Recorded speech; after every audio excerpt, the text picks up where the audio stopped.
In a hospital room, a forever single badass suddenly woke up in a daze. Her mind a total blank. Where am I? A hospital. And what are all these injuries? She had amnesia. She couldn't remember a thing. Suddenly, the door burst open. A hail of bullets flew toward her. Crash! She instinctively dodged, moving with incredible speed. A bullet shattered the water pitcher next to her. A man in black wearing a mask and holding a gun stepped into the room. Seeing the empty bed, he muttered in confusion, "How is that possible?" He scanned the room carefully. In that instant, she swung a sharp scalpel, lunging toward him without a sound. In a flash, the man in black was history. She became even more suspicious of herself. Who am I? How do I have such sharp reflexes? And why is someone trying to assassinate me? As she was lost in thought, the cold metal of a gun pressed against her head. Well, thanks for taking care of that guy for me. I never thought I'd see you like this. Now the bounty is all mine. She remained calm and turned to ask, "Before I die, can you tell me who I am?" But the assassin wasn't interested in talking. He just wanted her dead. Goodbye. Then the sound of gunshots rang out. Bang! But the one who fell wasn't her. It was the assassin.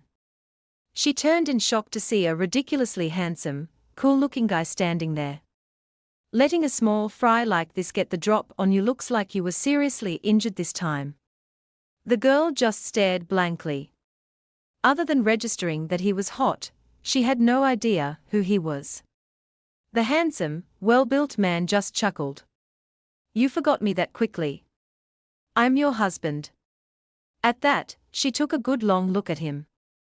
His Adam's apple, the muscles visible through his shirt, just imagining it was, oh my God, his face, his lips, the bridge of his nose, his eyes. Wow, a total masterpiece. She couldn't believe she had such a hot husband. Real or fake, she decided she had to claim him first and ask questions later. She threw herself into his arms. "Honey, what took you so long to rescue me?" she cooed, taking the opportunity to snuggle against his chest. "Hubby." Her actions made the stoic man's face go pale, and he was suddenly flustered. "Hey, now you actually believe I'm your husband just because I said so? You're not even a little suspicious." The girl looked up and gave him a sweet smile. "Of course I believe you. How could a man as handsome as you lie to me? I'd love to doubt you," she thought, "but you're the one holding a gun."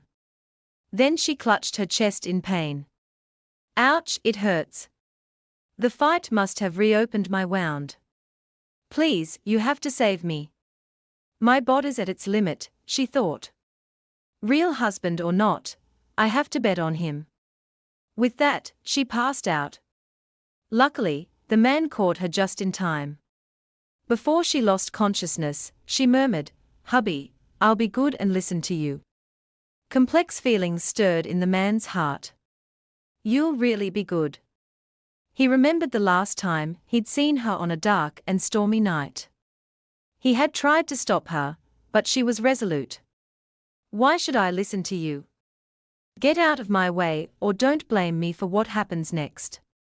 After a brutal fight that left them both blooded, she'd said, "I told you not to block my path. From now on, I walk my own road."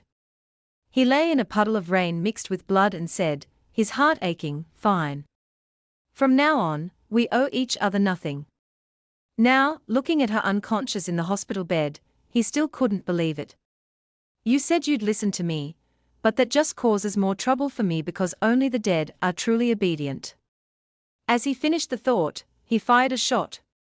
Another masked man hiding in the corner was hit in the shoulder. Damon said, "A sneak attack. Who do you think I am?" The wounded assassin grunted as expected of Damon. "Looks like she was too injured to finish you off." Damon said, "To die at your hands is no disgrace," the man replied. Damon laughed. "Dying isn't that easy when you haven't told us what we need to know." Just then, his men arrived. "Boss, we're here. Are you okay?" "Of course. Take this assassin back for interrogation. Find out who's behind him." "What about this woman?" "Her breathing is very weak. But it's fine.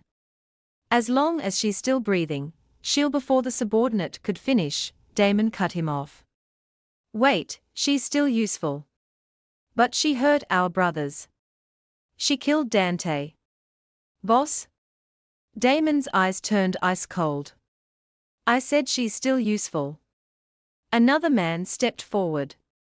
"Luke, go outside first. Let me talk to the boss." Arya's consciousness felt like it was sinking to the bottom of the sea. She didn't know where the whispers in her ear were coming from. She was sinking, slowly falling into an abyss. But just before she plunged into the endless darkness, a warm presence enveloped her. Wrapped in that comforting warmth, she finally fell into a deep sleep. The next morning, she opened her eyes. "I'm still alive. Looks like I made the right bet on that man saving me." Suddenly, a voice said, "Good morning, my dear wife." Arya turned her head and saw her husband from yesterday, shirtless and showing off a chiseled 8-pack. She blushed for a moment, then quickly composed herself, grinning brightly. "Good morning, hubby. Is this guy really my husband?" she thought.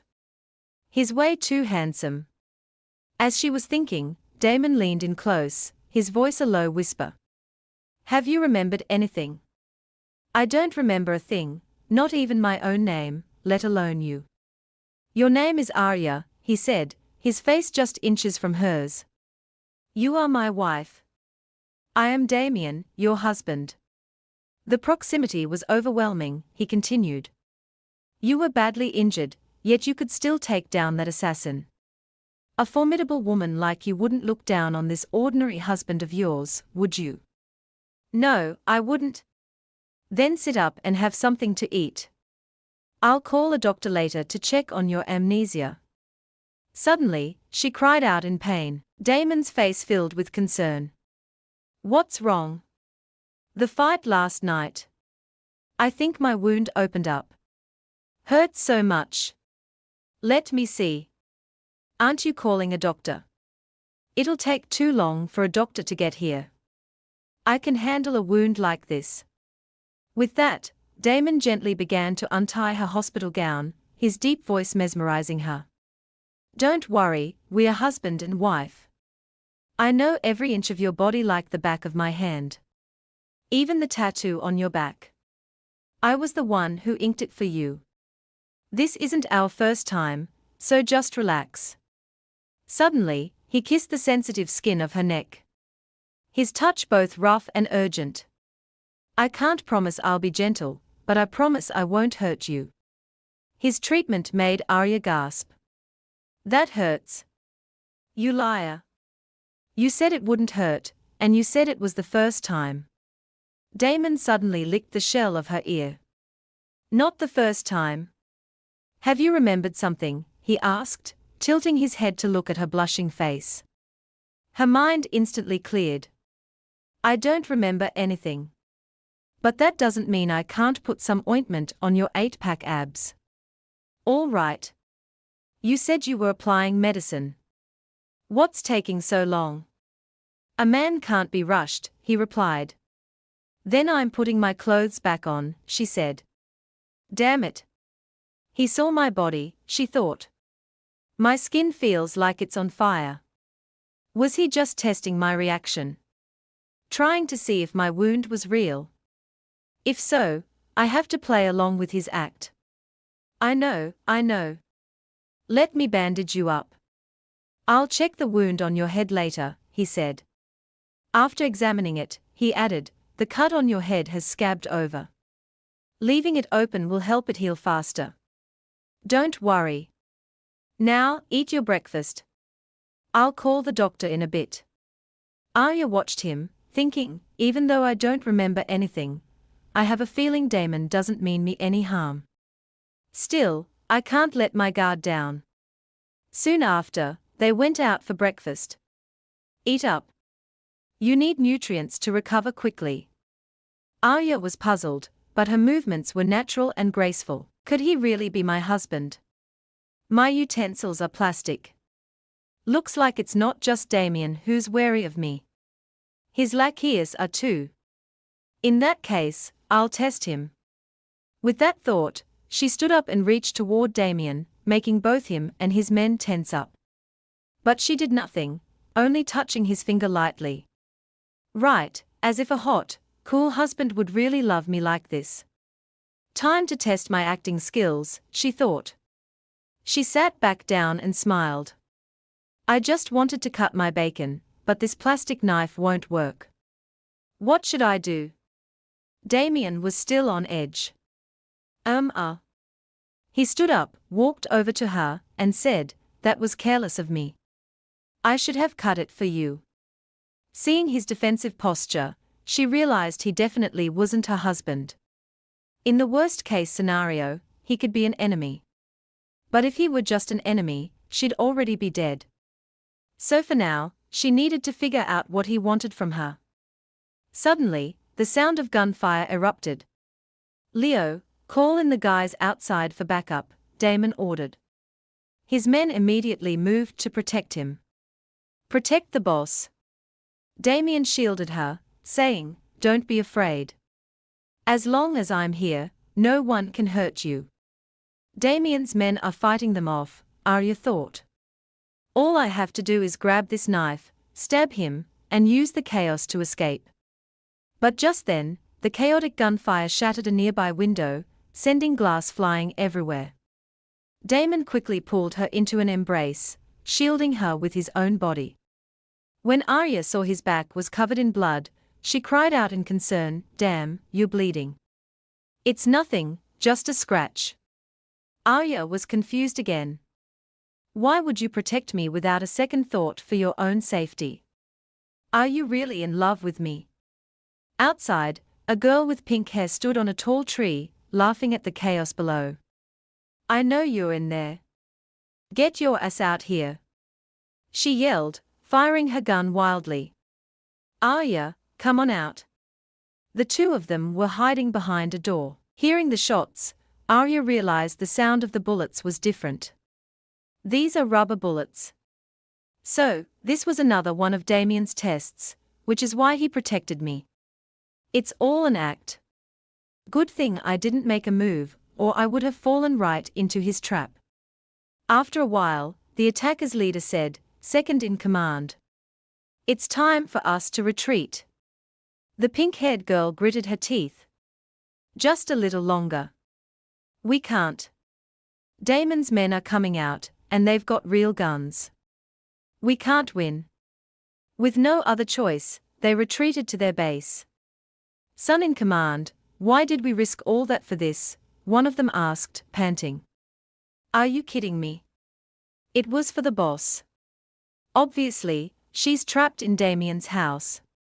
I was creating a diversion so a woman with her skills could definitely escape." Second in command. "Your drawing skills still haven't improved, have they?" "Shut up. This is the first step in my grand plan.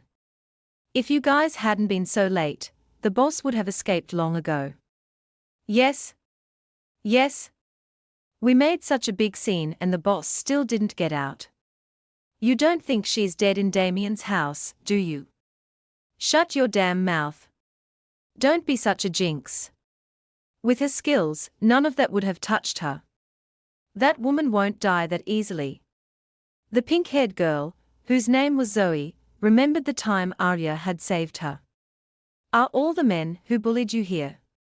"Ms. Arya, please spare me. My foster father controls all the business in this city. Let me go, and we can cooperate. It'll be very beneficial for you. Her father owed me money, so he used her to pay off his debt. My brothers and I just wanted a taste of a woman. It's not worth you disrupting the peace between us for her, Miss Arya." Arya laughed. "Did you forget that the one with her foot on your throat right now is also a woman? You humiliate the weak women and kneel before the strong ones. You're just a pathetic bully. Ms. Arya, that's not what I meant. Zoe can't compare to you. Please let me go. I'll do whatever you say. Arya turned to Zoe. Zoe, look. This is your nightmare. Look at him begging for mercy like a dog. Is he really that scary? It's your nightmare, so you end it. Zoe, show me how strong you can be. Crush everyone who looks down on you under your feet. Remembering that, Zoe steeled herself. Arya is that strong. She has to be alive. I will definitely save her. While her sister-in-arms was worrying about her, Arya was busy applying medicine to a hot guy. I got the glass out. You'll heal quickly, Arya said. She thought, there's a scar over his tattoo. It must have been a deep wound. She looked him over from his face to his muscles. He noticed her intense gaze and asked, "What are you staring at so hard?" She realized he was checking to see if her amnesia was real. His tattoo. I bet there's a whole story behind it. She smiled. I'm just admiring my husband's fine physique. Perfect body like this should be shown off more often. Then she thought, but seriously, Damon's body is amazing. No lies there. Damien chuckled. Go get changed. You're coming with me. As soon as she entered the dressing room, she thought, if we were really husband and wife, there'd be traces of us living together in this closet, right? But when she opened it, she saw a schoolgirl uniform. Huh? What's this? I'm way too old to be a student. Is this Damon's kink? Is this how I used to dress? Maybe this is his thing. He's into this. She looked through the clothes and saw lacy things that made her feel helpless. All these outfits are so weird. But there's also a plain white shirt. Remember anything yet? Damien asked. That outfit holds precious memories for us. It was our first time. Arya's jaw dropped. I used to dress like that and I have precious memories with him in it. Our first time? What on earth happened back then? Suddenly, a memory of them as kids flashed back. Damon sighed. This little brat is so annoying. We are just walking around and she's already bought a mountain of stuff. Arya said, it's not all for me. There's a gift for the chairman in here, too. He kept grumbling. Such a suck-up. It was his money anyway. All right. I know you've been waiting a while, but look at this shirt. I bought it for you. When Damien saw the white shirt Arya bought him, his eyes lit up. For me. But then he started grumbling again. You're trying to bribe me, aren't you? Well, I'm not that easy. Even if you give me this shirt, I'm not going to be your friend. She replied, who wants to be friends with you? If you accept this gift, you're mine. You have to be my husband in the future. Damon's face turned beet red as he stammered. Stop dreaming. A toad wanting to eat swan meat. I will absolutely not accept this shirt. If you give it to me, I won't keep it for a second before throwing it away. After more than a decade, that shirt held a deep meaning. Arya was still dumbfounded. How is it deeply meaningful? Is it because this outfit is especially revealing, so it means a lot to him? Not that one, Damon yelled, then clutched his head in frustration. That other outfit. Seriously, what the hell was Leo thinking? He explained, the truth is, we don't live here often. I brought you to the suburban villa because it's safer. So, I asked Leo to buy some women's clothes temporarily. I never expected him to buy that stuff. Oh, it's fine. I guess they just want to help our relationship along. Is the wound on your hand better? Let me see. It's all chafed. Keeping a bandage on it all the time isn't good. But if you want to keep wearing one, we have plenty. Arya blushed at his concern. No need. It's healed. There's another way to make wounds heal faster, he said. He took her hand and gently kissed it like this. Arya was mesmerized by his action. That strong scent of hormones, warm, clean, yet cool. It must be the effect of these hormones that's making me unable to resist. Who is he really? Could all of this be real? Just as they were having a tender moment, one of his men walked in. Ahem, boss, sister-in-law, the doctor is in the living room downstairs. Got it.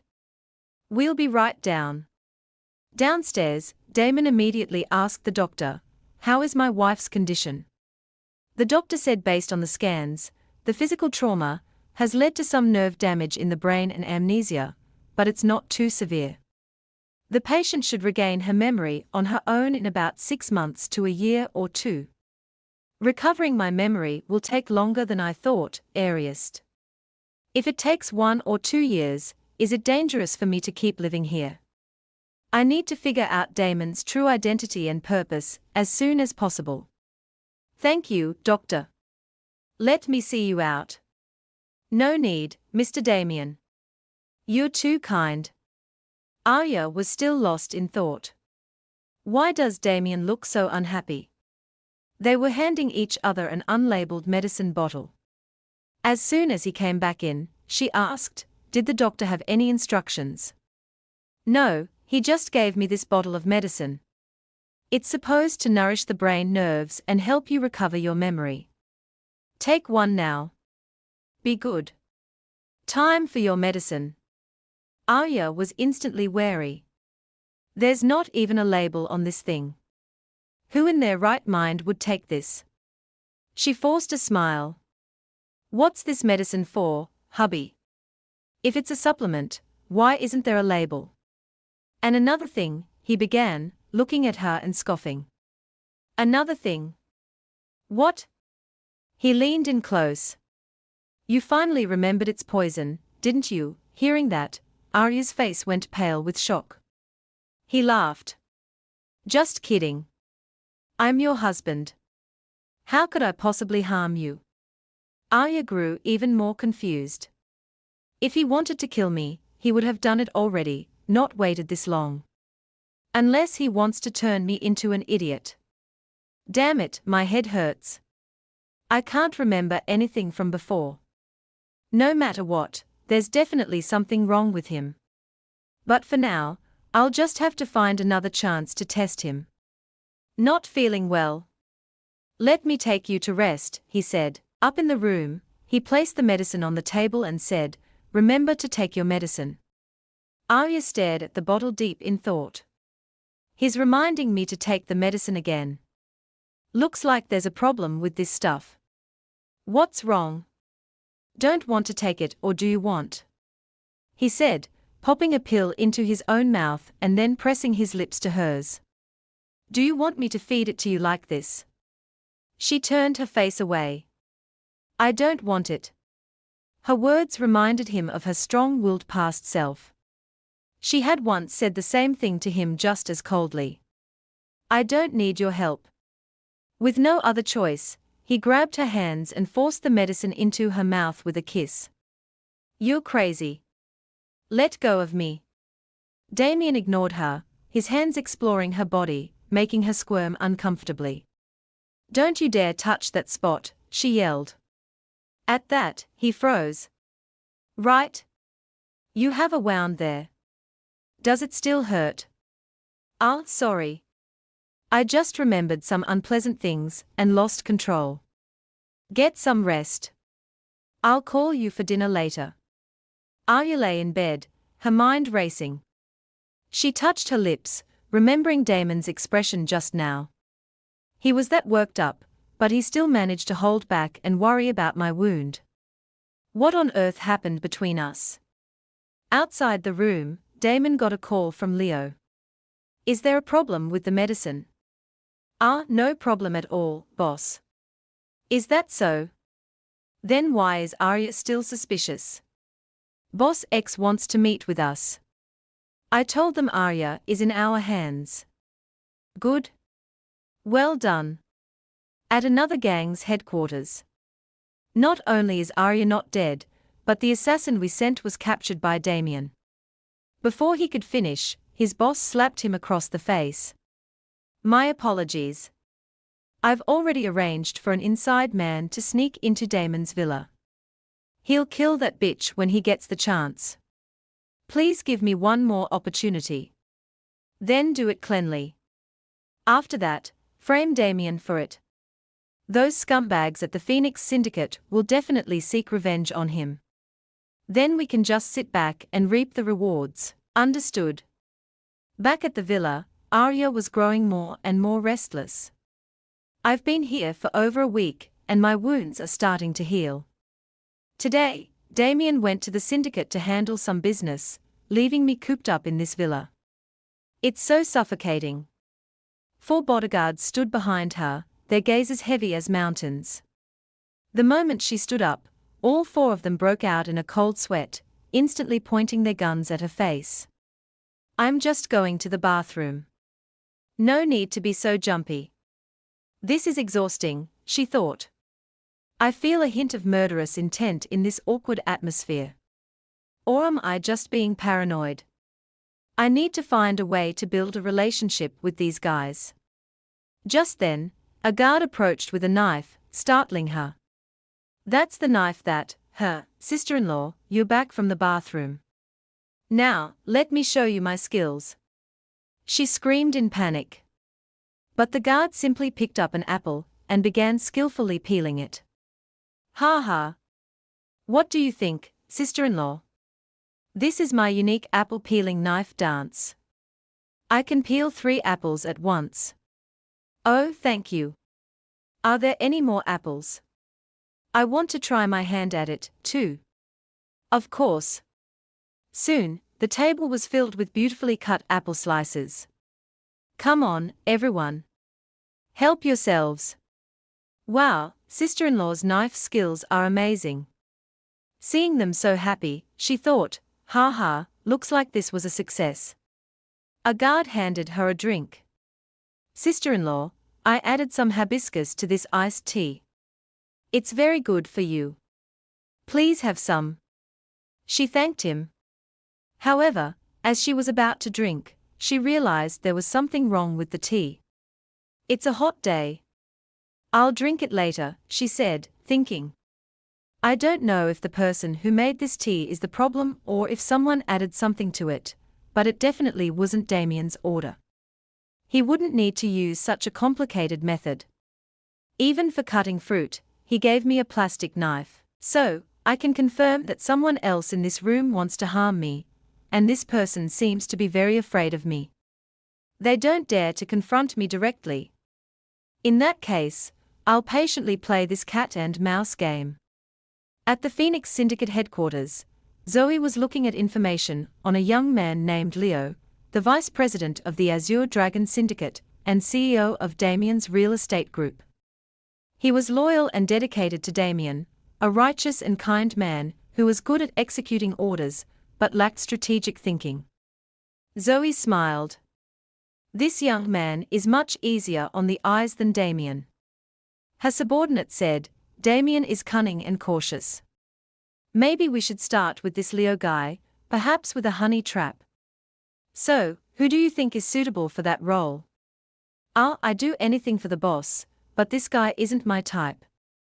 Just then, another subordinate rushed in. Second in command, we captured the doctor who's been visiting Damon's villa for questioning. He said Damon is telling everyone the boss is his wife, and that she has amnesia. Zoe was stunned. I knew it.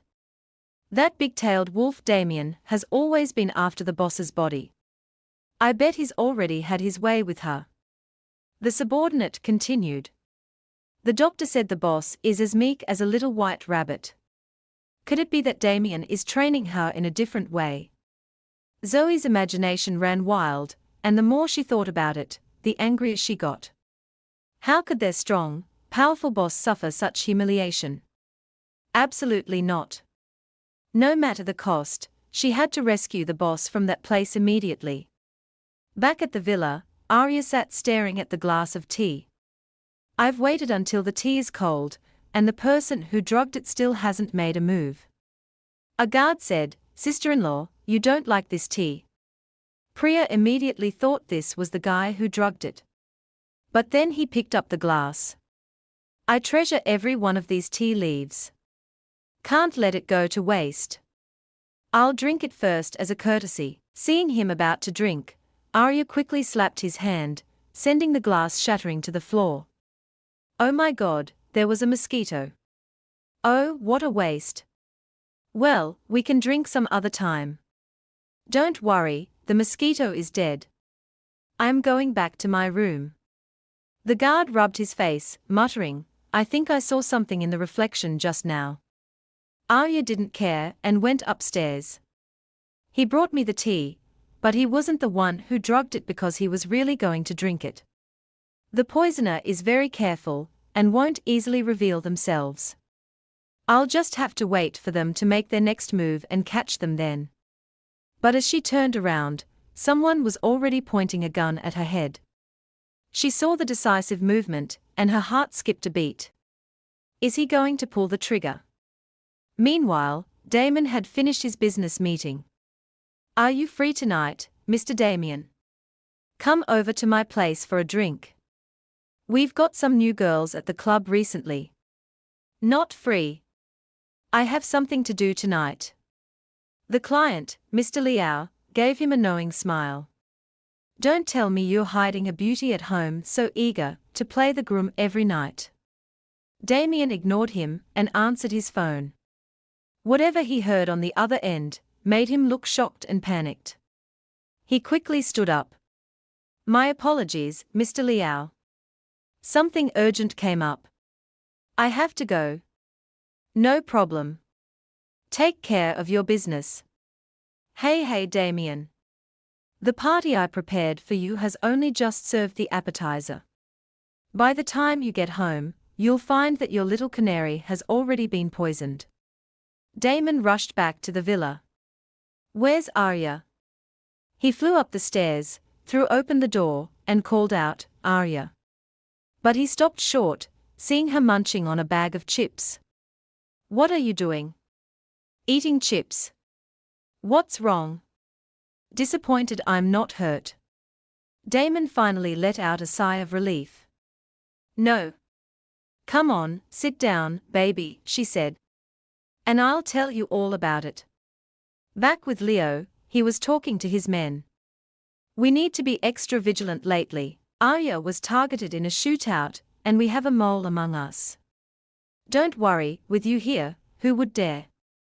Speaking of which, why did the boss suddenly decide to keep that she-evil around?" The boss said that years ago, when she was living at his uncle's house, she stole the syndicate's master seal. "Damn, so she has the seal." Suddenly, Leo saw a group of thugs harassing a schoolgirl. It turned out to be Zoe putting on an act. Without hesitation, Leo rushed forward and kicked one of the thugs, sending him flying. "Let her go." The terrified thugs ran off. "This is Azure Dragon territory.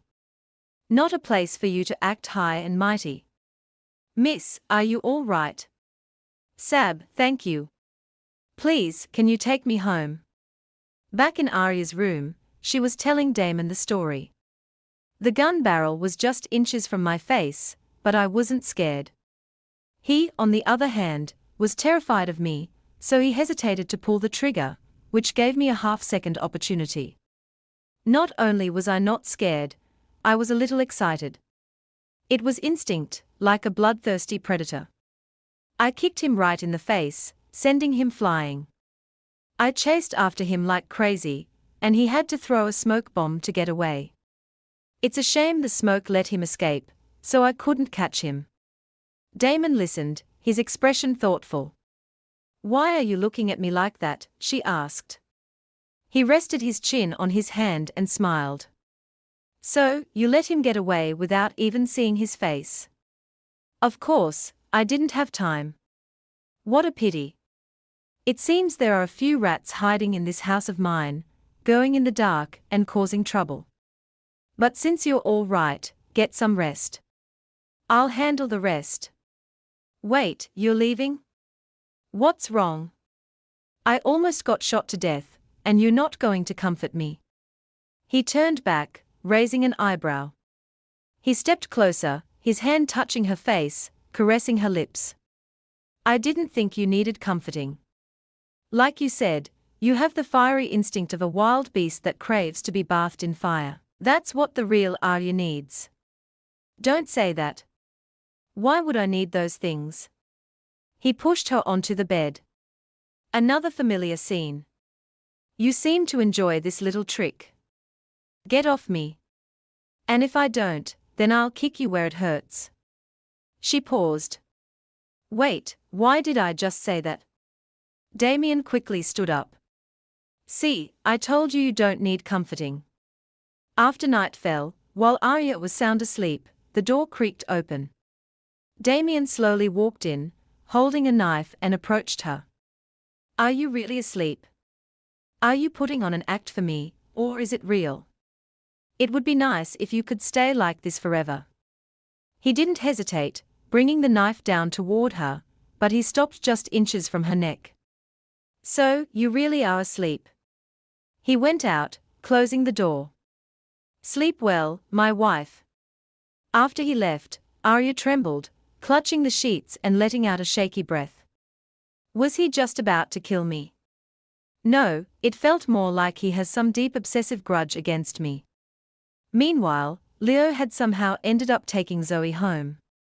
He sat awkwardly on the couch, squirming and swallowing hard as Zoe emerged in a short dress, holding a glass of wine. My hero, thank you for fighting off those bad guys and bringing me home. It was nothing. Don't mention it. Were you hurt earlier? Is it serious? Zoe looked vulnerable. The physical wounds are nothing compared to the emotional trauma. I'm still so scared just thinking about it. Seeing her distress, he moved closer to comfort her. It's okay. It's okay. You're safe now. He paused, then scratched his head. Sorry, I didn't mean to touch you just now. How should we address each other? My name is Leo. Seeing him like this, Zoe thought, this guy is a good actor. Let's see how long you can keep it up. My name is Sophie. I live alone, so I get harassed by thugs a lot. She then started telling him her Saab story, and Leo couldn't stand it. He was furious. Those bastards are scum. Don't be angry. The police arrived in time, so I'm okay. Don't worry, you won't have to deal with that kind of thing again. She still looked upset. My drink is cold. Let me make another one. No, don't trouble yourself. It's okay. You're the hero who saved me. As she walked, she pretended to trip and fall backward. Luckily, Leo rushed forward and caught her. They were now incredibly close. Are you okay? He asked. I twisted my ankle. It hurts so much. I don't think I can walk. With no other choice, Leo scooped her up. Let me carry you to your bedroom. She happily agreed, thinking, ha ha, he took the bait. Men are all such pigs. He gently placed her on the bed. Great, just one more step, she thought. Boss, I've sacrificed my virtue for you. Leo said, get some rest. I'm going home now. If you need anything, just call me. Here's my card. With that, he turned and left, closing the door with a click, leaving a stunned Zoe behind. What? He just left like that. The next day at the villa, Leo said, the boss isn't here today, but we need to get to the bottom of this. Someone among us tried to kill you, Arya. Today, in this villa, we will find that person. The next person called, follow me to the study. Half an hour later, the interrogation was underway. Inside, two people were talking. Ms. Arya, whenever it involves you, the boss becomes extremely concerned to the point where he can't be objective or calm. Arya smiled. That's how men are with their other half, right? Or maybe you just haven't met the right woman yet, Leo. Hearing her say that, Leo blushed and turned away without a word. Right? Arya said, I'm still curious about Damien's attitude toward me. Did something really unpleasant happen between us? Seeing Leo remain silent, she continued, it's fine if you don't want to say, just pretend I never asked. Leo finally spoke. You and the boss were once deeply in love. But something happened and you hurt him deeply. What did I do? You betrayed him. Arya was stunned. I betrayed Damien. His possessiveness is so strong because he has this unexplainable hatred for me. But wait, Damien would never let someone who betrayed him live. Doesn't that mean I should be dead? But how did I betray him? Did I cheat on him? Leo was at a loss for words. Next person, come in. Arya was lost in her own thoughts. I had a handsome husband and I still cheated. What happened before I lost my memory? Was I tired of fine dining and wanted to try some cornbread and pickles instead? I really want to ask Leo about my affair, but now is not the right time. Leo asked a guard, where were you when the shots were fired? I was cleaning up when I heard gunshots from the warehouse. I was in the bathroom. I didn't even have time to pull up my pants or wipe. Arya said before the shooting, the cameras in the common areas of the villa were damaged, so a lot of their statements can't be verified. Don't worry, sister-in-law. Leave this to me. You go rest. Leo, about that cheating thing. But Leo just walked away without saying anything. She had no choice but to sit there thinking, cheating. But with Damien's body and even his kissing technique, how could I cheat? Was he bad in bed? So, I did that. No. No. But what am I thinking right now? The most urgent thing is to get on his good side. Make him give up the idea of killing me. That evening, she went into the kitchen to cook. Damon opened the door. I'm home. What are you doing? Hubby, you're back. You must be exhausted. I made your favorite dish today. Try my braised pork ribs. Damien was startled. Was there an assassination attempt on you today? Did a shootout happen in the kitchen? So, the assassins have been neatly dealt with, and this in front of me is them. I have to say that's a very efficient way to dispose of them. Are you trying to poison me so blatantly? She smiled. Just try it. I spent all afternoon making this. Still in disbelief, Damon said, all right, let me try. He picked up a piece of meat and ate it while Arya watched with expectant eyes. He looked at her and said, it's delicious.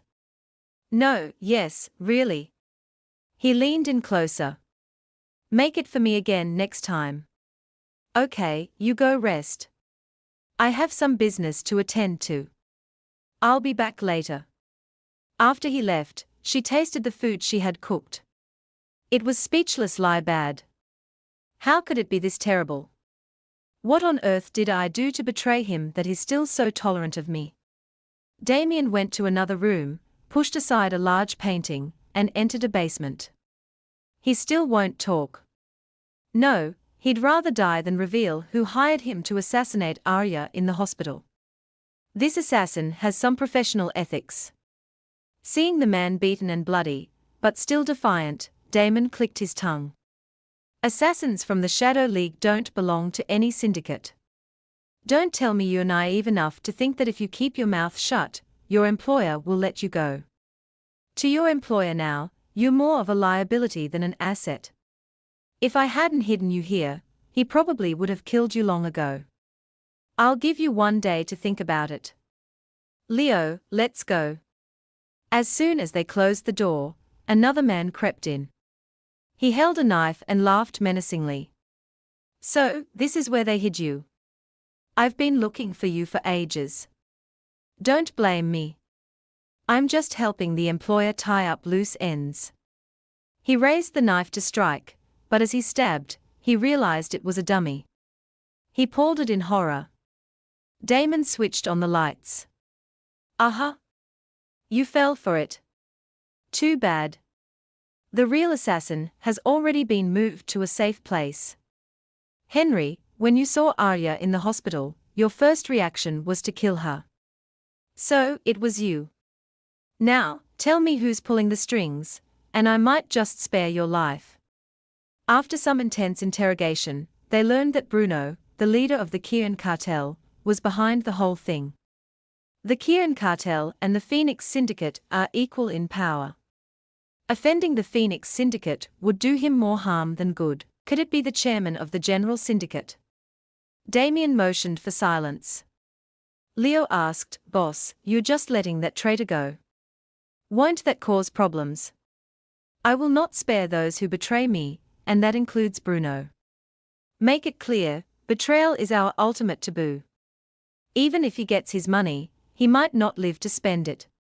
Just then, Leo received a text from Zoe. Are you free? Can you meet me somewhere? Meanwhile, Arya was still lost in thought. When will I get a chance to rebuild a good relationship with Damien? He's so guarded right now. The fact that I betrayed him is like a ticking time bomb. If I don't resolve this, I'll lose my life. If he's in a bad mood one day, I'm done for. She looked at herself in the mirror and sighed. This won't do. The best way to close the distance between a man and a woman is to make that distance negative, right? I have to take the initiative, take control of my own fate. But suddenly, her head throbbed. A flash of a bloody, brutal scene appeared. Damon's voice echoed in her mind. You're not so foolish as to think you can erase your betrayal with some shallow seduction, are you? But I don't remember anything. Right now, you're just a canary I've locked in a cage. If I want to torture you or kill you, can you resist? I want to see you struggle in despair. She clutched her head in pain, screaming, Stop talking. Amidst her headache, a loud shout came from outside. How dare you stop me? But the boss isn't home. Please come back later. A short-haired girl slapped the guard across the face. Then stopped, her eyes landing on Arya. She smirked. I was wondering why you wouldn't let me in. So he's hiding a beauty in here. Arya looked at her, thinking, who is this girl? Why is she acting like the main wife catching a mistress? Doesn't matter who she is. Rule number 1 of survival. Don't start a fight with someone who's smiling. Arya, munching on chips, said, Hello, sis. Want some chips? Sorry, Damon isn't home. The short-haired girl was taken aback. You dare call me sis, you dog. Do you know how old you are? Why are you calling me sis? I'm younger than you by 1 year, 4 months, 27 days, 11 hours, and 40 minutes. And you have the nerve to address me so casually. God, I'm so pissed. Seeing her reaction, Arya was baffled. Why are you so worked up? The girl said, All right, let me tell you. Don't think I don't know what you're up to. You're just some savage woman who's shamelessly sticking by his side, right? What did you say? You're misunderstanding. Don't even try to pretend. Listen up. I'm Victoria, Damien's girlfriend. You're the shameless other woman. Get the hell out of here. Don't think you can win his heart by playing weak. You're just a brazen, wild woman. Meanwhile, at Damien's meeting with Marcus, the new chairman, the great leader of the Azure Dragon Syndicate, visiting me for tea is a rare honor. Not at all. Since you're here, of course, I have to visit often. Marcus was the man in charge of the entire city syndicate, he said. You must have been busy lately, right? Victoria has been bothering you again. It must be tough. Damon replied, It's manageable. Actually, I've brought Arya back to my house. And what's your reason for doing that? I have no feelings left for Arya. I'm only keeping her captive to get revenge for what she did. Also, since the former chairman's death, the sovereign's seal has been in her hands. Such an important seal should be held by the leader of the general syndicate. Once I get it, I will present it to you. Back at the villa, Victoria was yelling at Arya. Of course, because Damien wants revenge for your betrayal. What man in this world would value a conceited, savage woman like you? You fool. You really think he likes you? He's only keeping you around because you're still useful. He himself said he has no feelings left for you. So that's it. Arya thought. Damon is keeping me here for a reason. The more information, the better. I need to get more out of this foolish girl in front of me. For now, I'll just provoke her and let her spill the beans herself. With that, Arya said, you just said you're his real girlfriend, so I have a question. Have you and Damon ever slept together? Victoria was stunned. You shameless woman. What did you just say? Arya smirked. As the official girlfriend, you haven't even slept together. Victoria screamed. What's that got to do with you? I'm warning you. Don't get too cocky. Arya continued to provoke her. You don't know anything and you dare to call yourself his official girlfriend. You don't even know why I'm living in this villa, do you? Seeing you act so self-righteous is just pathetic. Who says I don't know? You and Damien are mortal enemies. He's only keeping you alive because you have leverage over him. No, not leverage. Something very important. You think you can erase the deep wound you inflicted on him by pretending to have amnesia. You cracked his collarbone. That blow almost killed him. Hearing this, Arya was shocked. I cut him. Why? What happened? I can't remember. That scar on his tattoo, was that the proof? Everyone says I betrayed him, hurt him. Is it all true? Was I really that cruel? Victoria sneered. You think people call you the hyena because you're strong. It's because we are disgusted by your tenacious, graveling, never let go attitude. Damien is only keeping your sorry ass alive because you have something important. Otherwise, how would you still be breathing? I see. Thank you. And just like that, Arya had gathered a wealth of information from Victoria. Meanwhile, Damon finished his conversation with Marcus. Before he left, Marcus said, do you know what's most admirable about you? You're just like the former chairman. You work cleanly, leaving no loose ends. Rest assured, after I hand over the sovereign seal to you, I will personally finish that woman. Marcus sipped his tea and smiled. This tea is truly delicious. Arya was packing her suitcase. Regardless of who's at fault, the most important thing is to stay alive. If I stay here, I'll be in danger. Damon opened the door. What are you doing? Where are you going? Your girlfriend just told me to get out. What girlfriend? I don't have a girlfriend. She said her name is Victoria. He sat down and explained, she's the daughter of the chairman of the General Syndicate. We are just acquaintances. She said, I may have amnesia, but I'm not interested in your love life. If there are other fish in your pond, I'm sure there's more than one. So, please be merciful and let me go. You can't leave. Why not? Ever since I lost my memory, you've kept me locked up here, calling it protection. In reality, you have other motives, don't you? Instead of suspecting each other, why don't you just be honest? This scar. I gave it to you, didn't I? Who told you that? Stop denying it. You hate me, don't you? No, I don't hate you. Still won't admit it, Damien. When will you be as honest as your body is? You treat me like a canary and enjoy the power of controlling every aspect of my life. That satisfies you, doesn't it? It's not like that. I just want to protect you. You have to believe me. I have no other intentions toward you. Arya looked at him and said sarcastically. You imprisoned me here, force-fed me unlabeled medicine every day, and even had your men watch me with loaded guns.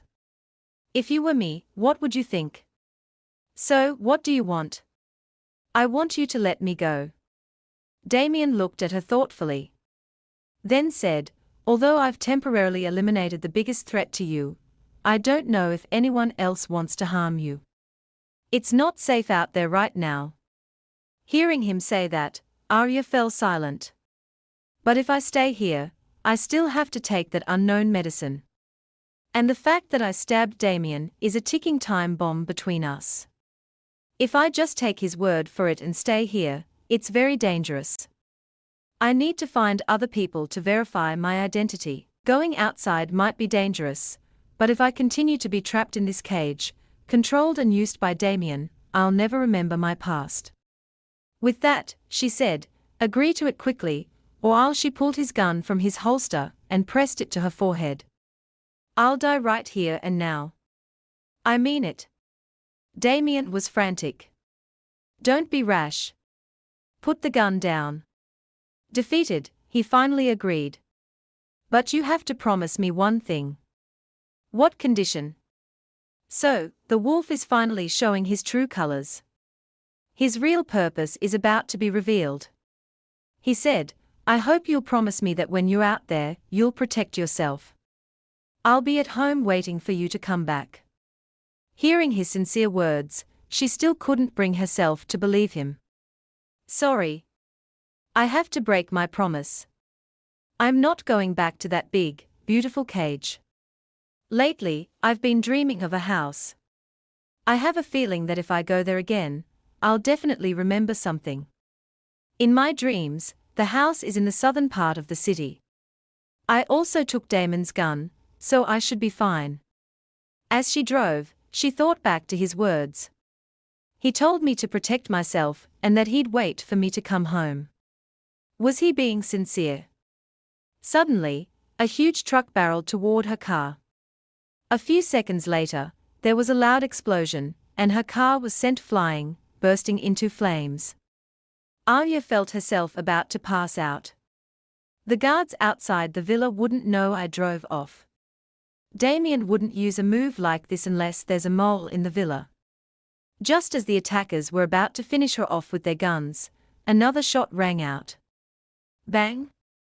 To Arya's astonishment, a young man whistled as he approached her wrecked car and slowly opened the door. Hello, Aerie. One of Damien's men asked, Boss, is it really okay to let Arya go like that? She has a lot of enemies. What if she gets into trouble? I've spread a rumor that the sovereign seal is in her hands. As long as she's alive, the seal has a chance of seeing the light of day. The sovereign seal was the mark of the leader of the general syndicate, representing their authority over all the other syndicates. It was rumored to hold a great secret. The seal had been missing since the death of the previous leader, and the current one without it lacked true legitimacy. The board said, then Ms. Arya probably won't be hunted down by her enemies. We can rest easy. Damon said, even if she's captured, I can rescue her unless that psycho. It seemed that on Arya's end, she had just met that psycho. The young man, who had just saved her, lit a cigarette and laughed menacingly. Arya, long time no see. Why do you look so pathetic like some common woman? I put a few extra rounds into those bodies. This time I shot them in the head, making sure no one was left alive. Arya looked at his psychopathic smile and thought, he has such an irresponsible smile, killing so many people. Psychopath isn't enough to describe him. How do I even know this guy? No matter. For now, I have to act like we are old friends. She forced a smile. Long time no see. The young man glanced at her. You're acting strange. Did that accident give you amnesia? If Aerie forgets me, I'll be heartbroken. It would be like I no longer have a reason to exist. You're mistaken. I don't have amnesia. I'm just a little slow to react. As she spoke, she grabbed a piece of broken metal and stabbed it into his neck, then opened the door and ran. Goodbye and good riddance. Too dangerous. I've really pissed off a psycho this time. I have to get away from him. As she ran, a pop sound made her freeze and she collapsed. Ha ha. Now that's the Ari. Too bad you forgot to finish the job. But it's been a while since we've played like this. Come to my place today, and we can slowly catch up. Meanwhile, Leo was with Zoe. The scenery here is beautiful. When I was a kid, my dad used to bring me here. My dad was a retired soldier. My mom was a suddenly. Zoe flashed back to a childhood memory. Her father owed people money and they came to collect. While they were torturing him, one of them discovered her hiding in a closet. The memory made her freeze. Leo asked, Sophie, are you okay? Why are you suddenly crying? It's nothing. Just got emotional from the scenery, remembered some old things. It's all my fault, he said. It's okay. Having you here now is enough. With that, she leaned in and kissed him passionately. But this passionate kiss was witnessed by someone in a nearby white car. So it's him. Arya was lying on the floor, dazed. I'm not dead. Was that a rubber bullet? The young man approached her smiling. So, it really is my cruel Ari. Ari, you hit me pretty hard, you know. It really hurts. It's okay. Arya said, a monster like you won't die that easily. She thought, this guy knows me. He might be able to give me more useful information. For now, I'll have to go along with him. In the car, the young man was whining as he drove. Ari, making an injured person drive is so cruel. Cut the crap. I already treated your wound. Good thing I had Victoria to give me a rough idea of who I was before I lost my memory. Now I can just act like myself. As long as this psycho doesn't find out I have amnesia, I'll be safe. But as they drove, she saw Leo kissing a girl. Is that his girlfriend? What's he doing here? The young man beside her said, look at that. A couple setting off fireworks. This place is so deserted. It's convenient for certain activities. Convenient for what? Arya asked, silently cursing. I didn't realize this psycho had such a dirty mind, he replied. Convenient for dumping a body after a kill. Arya was speechless. Can this guy's thoughts ever be normal? He asked, want to stop and say hi to your old friend? No need. Just keep driving. I can't believe I ran into Leo here, but he's Damien's man. It's better if I don't see him. They arrived at the psycho's place. Inside, he said, as expected of Airy, your bandaging skills are as good as mine. She forced a laugh. Ha ha. You get good at it after being sick for a long time. She looked around, sizing up the place. He has a full set of medical equipment. There's a pharmacy and a lab for making drugs. Is this psycho a doctor? He asked Ari, want to take a shower? Arya was taken aback. He says that so casually. Are we that close? She said awkwardly. Showering at your place seems a bit inconvenient. Seeing her reaction, he was shocked. Are you shy? Heavens, you don't actually think I'd peek at you while you're showering, do you? She said, I wasn't thinking that. What are you getting so worked up about? From his reaction, we are probably just normal friends. No funny business. He laughed his creepy laugh again. But a man and a woman in a secluded place. It could be interesting. Gave him a look of utter disbelief. He stretched and continued. The most perfect way is to run the water while cutting. The bath water washes away the blood, all the evidence of the crime. Very convenient. Arya finally understood. Is his mind always on killing? This psycho only has one desire, and that's murder, isn't it? He smiled. Oh, right. There's something. Come with me.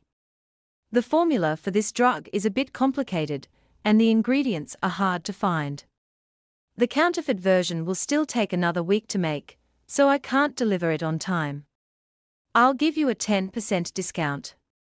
She took the pill, thinking, so, this psycho and I are partners in the drug business. She then took out the pill she'd been taking at the villa.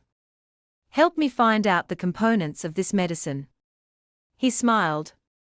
A drug from Ari is definitely a big money maker. Go wait for me in the study upstairs. 15 minutes should be enough. Soon she went up to the study. As she was looking around, he finished his analysis. Well, what is it? He said, it's a nerve supplement good for the brain. In short, it's for treating amnesia. Hearing that, she was stunned.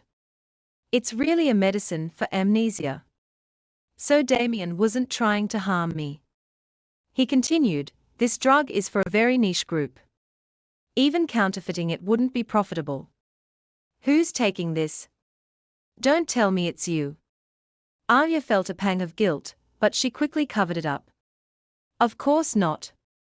It's for a friend. He added, this calligraphy. You gave it to me. It has both our names on it. A really nice memento. She was confused. My name is on it. The handwriting looked familiar. This must be my handwriting. That's right. I wrote it. Hearing her say that, he burst out laughing. And held a knife to her throat. Then what's my name? How could Arya possibly remember his name? She tried to stay calm. He's suspecting me. If I can't answer, I'm dead. I'll count to 3. Put the knife away. She started counting down from 3. Hearing her count, he retracted the knife. Don't be so tense. I just wanted you to say my name. Stop it. You're being creepy. We really don't get along. I trust my instincts. Even if I didn't have amnesia, I'm sure I wouldn't be saying his name. She turned to leave. Seeing her turn her back, he pleaded, don't be so heartless, she said coldly. Get lost. I'm going to bed. But she glanced back at the calligraphy on the wall. She had a feeling that if she couldn't say his name, she'd have to sleep with one eye open. The word Sales. Is that his name? The moment I saw that familiar writing style, I felt like I remembered something. His name definitely isn't Sales. Good night, Silas. She said. Silas smiled. Arya said my name. She had written Sales on the wall, which is simply an anagram for Silas. She must have intentionally used a pun when she wrote it. That night in the villa, Ariel lay in bed, missing the comfortable bed at Damien's place and even his good night services. Sigh. Suddenly, she heard a sound from downstairs. She got up and went to the basement to check it out. Huh? Why isn't the door locked? She peeked inside and saw Silas with a collection of mummified corpses. The horrifying sight hit her like a hammer. Her head throbbed and then the memory she had tried so hard to forget came rushing back.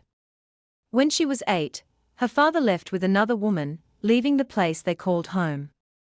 Her mother worked herself to the bone to raise her, always saying her father was just temporarily confused that he loved them and would come back soon. Then her mother fell ill from overwork. With no food in the house and no money, she had to go out and find medicine for her mother. After begging at Manhwa, she finally found a kind person who gave her some. When she got home, her mother was still asleep. She called and called, but her mother wouldn't wake up. Her mother's mouth was clenched shut, and it took a lot of effort to get the medicine in. After taking the medicine, her fever went down and her body cooled, but she was sure her mother would wake up soon. A few days later, a group of people came to take her mother's body away. "Don't touch my mom. She took her medicine. She's going to be fine. Get out." Perhaps the smell from not bathing for days had attracted them. They wanted to take her mother away, but she fought with all her might. Her mother hadn't been able to wait for her father to come back, and they couldn't leave. After that, she was taken to a place called an orphanage. Then a kind man came to adopt her. "My dear, I will help you bury your mother. From now on, come with me. This is my nephew. You two will be friends." A little boy said, "Hello." That little boy was Damien. They grew up together. Something happened and Damon was frantically saying, "Don't you dare fall asleep. Open your eyes." Arya, covered in blood, said, "At least I'm not the person you hate the most. Leave me alone." "Just go," Damien said. "If we run together. If we die together. In this world, you're the only one I like. If we can get out of this, you have to be my wife." Sometime later, they were playing under a tree. Damon said, "I haven't closed the lid yet. No peeking." "What's the big deal? It's for me anyway." "But it's not for you now. It's for the future you.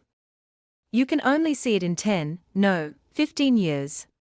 Do you think this time capsule will last that long?" "It will." "Did you put a lot of important things inside?" "I'm not telling you." "Then let's make a promise. In 15 years, we'll come back here and dig up this time capsule." "Arya, what kind of people will we be in 15 years? Will we still be as close as we are now? Always together?" "Of course, Pinky. Swear I will protect and support you. Arya will never betray you. Damien is the most important person in my life." But when they were grown up, something had changed. Arya's voice was cold. "I told you not to block my path. Anyone who dares to stand in my way will die. Damien, that includes you." The Damien she had promised to protect forever. She had been the one to cut him down. What a long dream. She shot up in bed, calling his name. "Damien." Silas's voice came from the side. "Ari, calling another man's name in my bed is a bit much, don't you think? Why are you here? You fainted in front of my secret room last night, so I carried you to my bed. The stuff in that room must have been quite a shock, right? If it were anyone else, they'd already be a part of my collection in there." She asked, "Do you know of an island covered in pale pink cherry blossoms?" "No, but I can take you to the docks to ask." "Never mind. I'll go myself. I owe you for last night. I'll repay you when I get the chance. I'm leaving now." "Hey Ari, you're just going to leave me all alone? We haven't seen each other in so long. Why not stay a few more days?" "I can't. The villa with the courtyard where I used to live was Silas's home. Next, it's time to go to the island from my dreams." She went to the docks and asked around. "Hello. I'd like to ask if there's an island nearby with lots of pale pink cherry blossoms." "You mean Crimson Wave Island? That island has the time capsule I buried under the tree. It might help me recover more of my memories. $1,000 and I'll take you there on my boat." She quickly boarded the boat. A young man also got on saying, "I'll pay triple. Just take me along." "All right, get on. We're about to leave." The man quickly found a seat. She thought his figure looked familiar. As they were sailing, the young man asked, "Are you going the wrong way? This isn't the route to Crimson Wave Island." "Cut the crap. I took your money. Of course, I'm taking you to the right place." Arya said, "You're taking him to the right place. What about me?" "My dear, Someone wants to see you. It's not dangerous. I hope you'll cooperate with that. 3 men from behind approached her. Be good. Don't run. We are just taking you over there. Just you guys are going to take me. Arya quickly drew a gun and fired. Bang. Bang. How about I send you guys on your way? The men were terrified. Just as she ran out of bullets, the boat captain pointed a gun at her head. Shit. You're out of ammo, aren't you? Before he could shoot, another man pointed a gun at his head. Not quite. Drop your weapon and tell your men to stand down. The captain sneered. There are a dozen of us. You think you can kill us all? We are in the middle of the ocean. How are you going to escape? The man in the hood was Damien. He said, You're the ones who need to get lost. I'll give you 1 minute. Either jump into the sea and run or die. Both of them realized it was Damien. Why is he here? Damien said, I brought enough ammo today to kill everyone on this boat. If you don't want to die, get lost. Arya's emotions were in turmoil. It had only been a day, but she had missed him so much. The captain said, I'll settle this debt with you sooner or later. Then he and his men left. Arya said, You're just letting them go like that. Doesn't seem like your style, so I should kill them all, including you. You're a hot commodity right now. Everyone's looking for you. They probably never dreamed that a fat piece of meat would just walk right into their mouths. She said, I was trying to get to a place, the only place you can get to from this dog, but I accidentally got on a pirate ship. It's a beautiful place with pale pink flowers blooming everywhere. She glanced at him. Damon, you're not holding a grudge about me stabbing you and stealing from you. Why did you bring me home and treat my wounds? Wouldn't it be much faster to just threaten me instead of treating me with such tenderness? Damien looked down thoughtfully. In your world, is personal gain the only thing that matters? Yes. Then what would you do? She smiled. If someone took something very important from me and stabbed me, I would definitely get revenge. I'd hunt them to the ends of the earth. And if it was someone close who betrayed me, I'd be even less forgiving. Damien said, So if you were the one who betrayed and hurt someone else, would you want them to get revenge on you in the same way? If you make a bet, you have to accept the loss. If you dare to do evil, you have to bear the consequences. Even if I were killed by someone close to me, I would deserve it. That's right, he thought. This is the Arya I know. He said, Let's go back to the cabin. I'll take you to that place. You know where I want to go. Let me guess. An island full of pink flowers, a place that holds your memories, and a time capsule. As they were talking, the boat captain from before threw a bomb onto their boat. Boom! The boss's stuff hasn't been found yet, and you're just going to let them die. We heard from the listening device that Arya was going to Crimson Wave Island to find a treasure. So, that girl is useless now. Arya was struggling to stay afloat in the sea. But in that critical moment, Damon used all his strength to save her. She could vaguely feel him saving her, but couldn't open her eyes. Soon, Arya washed up on the shore of an island, saved by Damien. I'm still alive.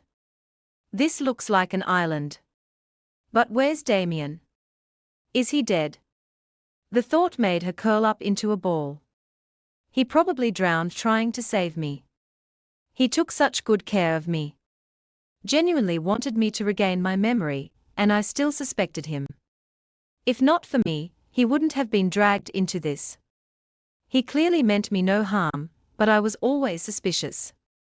I still can't remember anything. I'm so useless. First, I need to see if there's any food and water around here. She started walking around. After a while, she saw something up ahead.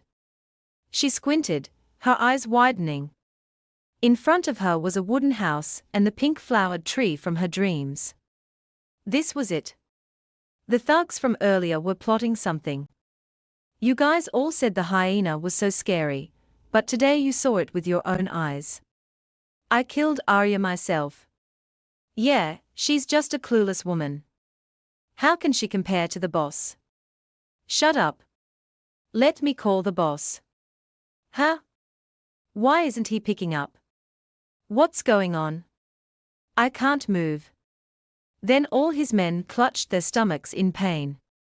Silas appeared, saying, "Don't worry. I just gave them a little something when you weren't looking. Now tell me, where was Arya going? You think trash like you is worthy of killing Arya? She owes me another favor now." And just like that, another group of people was wiped out by Silas's gun. Arya entered the wooden house. Is anyone here? Looking around, she felt that no one was there, but the place felt familiar in an unexplainable way. Every corner, every object seemed to hold a trace of her existence. There was a TV and a videotape with her name on it. She put the tape in. The video showed her and Damien as kids playing together. He, come look at this, Damon, what are you doing? Are you wearing a dress? Huh? Is that me as a kid? At that time, she was chasing after Damien, saying, "Let me give you a hug. If not, I'll pull your dress off." Don't. Ha ha. Arya is so mischievous. You're not fair. You clearly like Arya more. Don't talk nonsense. He's your uncle. Watching the video, she unconsciously started crying. Damon's voice from the video said, "Arya, don't forget our secret under the tree." Hearing that, Arya was stunned. Our secret? That's right. It must be that place. The memories that belong to us. She quickly found the tree and started digging. After a while, she found the 2 secret boxes from long ago. It's really the time capsule. She opened it and looked at the pictures inside. The 3 of them looked so happy. And there was a letter from Damien. This is a letter for the future you. In the future, I want to be taller than you and I want to marry you. If you don't agree, I'll still always be by your side. If you get a husband, I'll steal you away and hide you somewhere else. That way, we can be together. Also, I want to tell you a secret. I feel like the chairman likes you more. He always says you're smart and brave. Even though I feel jealous, I still choose to like you. I hope that one day in the future we can be together. After reading the letter, she burst into tears. Damien, are you really dead? I miss you so much. So, after crying for a while, she checked what she had put in her time capsule. As she opened it, her eyes widened. It's the sovereign seal. Why is it here? It was in my time capsule. Who put it here? While she was still in shock, Silas found her. Sorry, so you're not dead after all. I was worried. I thought you and Damien had been eaten by fish. Seeing Silas, she quickly hid the sovereign seal. Silas saw her dazed expression. What are you doing? I can't let Silas find out I have the sovereign seal. Silas laughed. Ha ha. Looking at a time capsule, reminiscing about the past. The Arya I know isn't this weak. Lately, you haven't been acting like yourself at all. Arya stared at him for a few seconds, then pretended to put her hair up, conveniently hiding the sovereign seal in her bun. Why are you here? Are you following me? I was worried about you. Okay, your body has been completely transformed by me into a collection of dried corpses. So, if there's an accident and it gets damaged, it won't be pretty. Like that Damien guy eaten by fish until he's unrecognizable. Since you're digging this hole anyway, you might as well use it to bury him.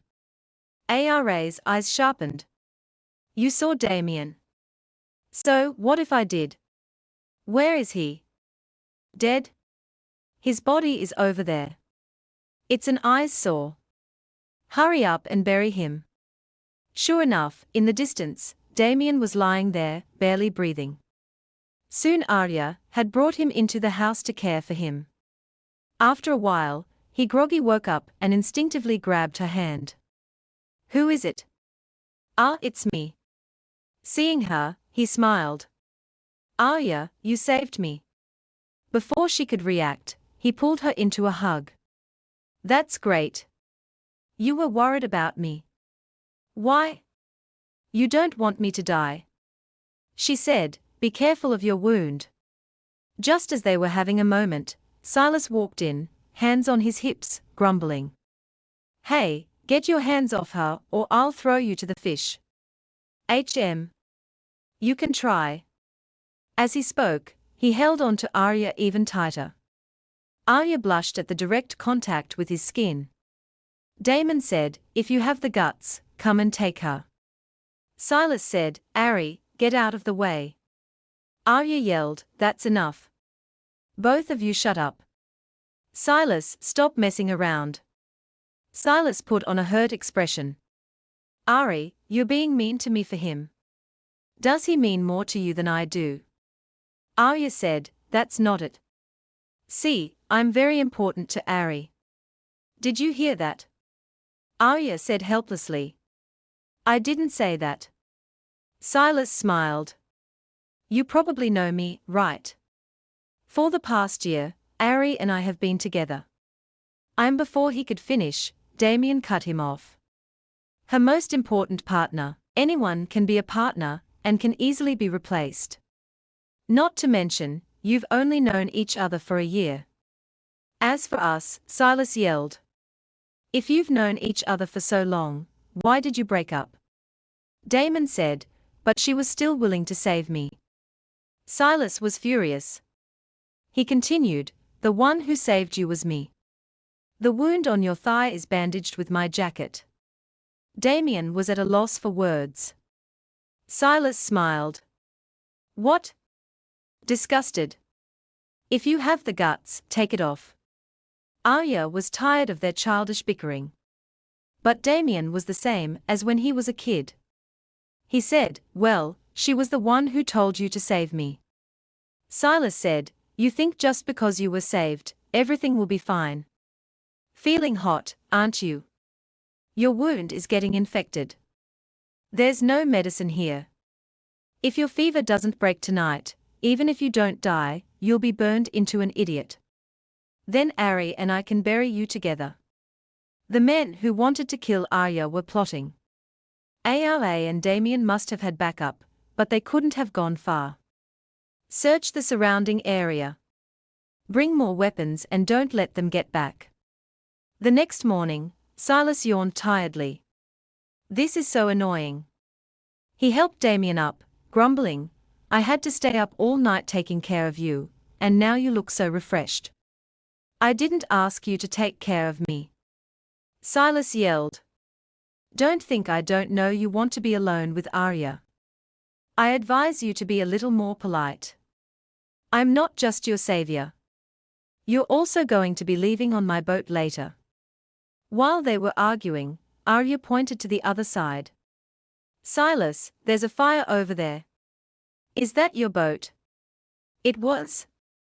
Silas's boat was engulfed in flames out at sea. Arya surveyed the situation. There are too many of them, and we don't have any weapons. How are we supposed to fight? Damien said, there's a basement under the house. Let's retreat in there first. Soon, the attackers were approaching the house with guns drawn. In the basement, Silas was complaining. What kind of tiny cellar is this? If they block us in, we'll all die together. Ari, let's leave this cripple here. Don't let him drag us down. The two of us can definitely find a way out. Damon held a lamp.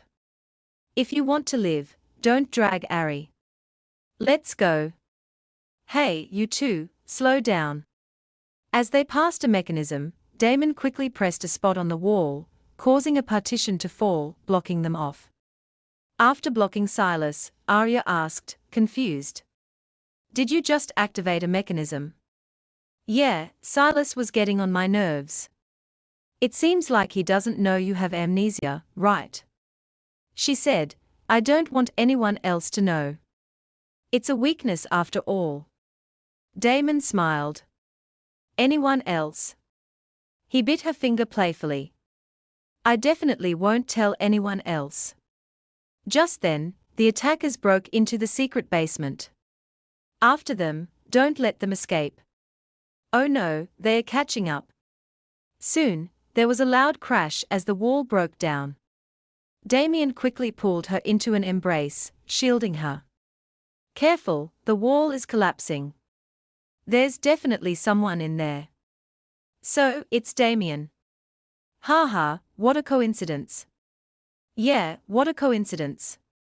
With that, Arya activated another mechanism, making the wall shake violently. Large rocks rained down on the attackers. Damien, are you okay? Yeah, good thing you ran ahead before activating the mechanism. She said, there aren't many of them.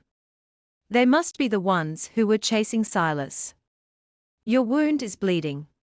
He said, there's no time. Let's go, but your leg. Before they could figure out what to do, someone else entered. From a distance, they looked impressive. As the smoke cleared, the person who emerged was Silas. He laughed arrogantly. Arya, seeing you in such good spirits puts my mind at ease. I don't have to worry about collecting your corpse anymore. Then he taunted Damien. But you look pretty rough. Damien said, still better than you, running away in the middle of a battle. Whenever they met, they would argue. Silas screamed. I was luring those assassins away. Arya said, are they all dead? Let's take their boat and get off this island quickly. I want to go back and find out who wants me dead so badly. After they got out, Damon said, it's not safe outside. Why don't you come back to my place? Okay. Silas said, don't be ridiculous. What right do you have to invite her? The right of a husband. What husband? Does Arya even want to marry you? Don't tell me you agreed. He's a ruthless, ambitious bastard. Arya was flustered. Damien said, don't be so quick to refuse. You could consider marrying me. It would be more beneficial for you than not. Soon they were on a boat heading back on the shore. Leo and his men were waiting. The boss is back, but what happened to your leg? It's nothing, just a minor wound, Damon said to Arya. I am going to get my wound treated. Think about it carefully, and find me whenever you're ready. Silas said irritably, come to my place. No, I have something to do. My amnesia is probably related to the sovereign seal. It's not safe to keep it with me. I need to find a place to hide it. That night at Damien's villa, Arya quickly snuck inside. As she was looking for a place to hide the sovereign seal, she thought, the darkest place is under the lamp. Hiding it near Damien might be safer. Just then, she heard footsteps. Is he back? Sure enough, Damon and Leo returned. Seeing the open window, they realized someone had broken in. Leo turned on the lights, drew his gun, and aimed it at the bathroom door. Come out. Arya stepped out of the bathroom, startling Leo and making him blush. She was wrapped in a towel.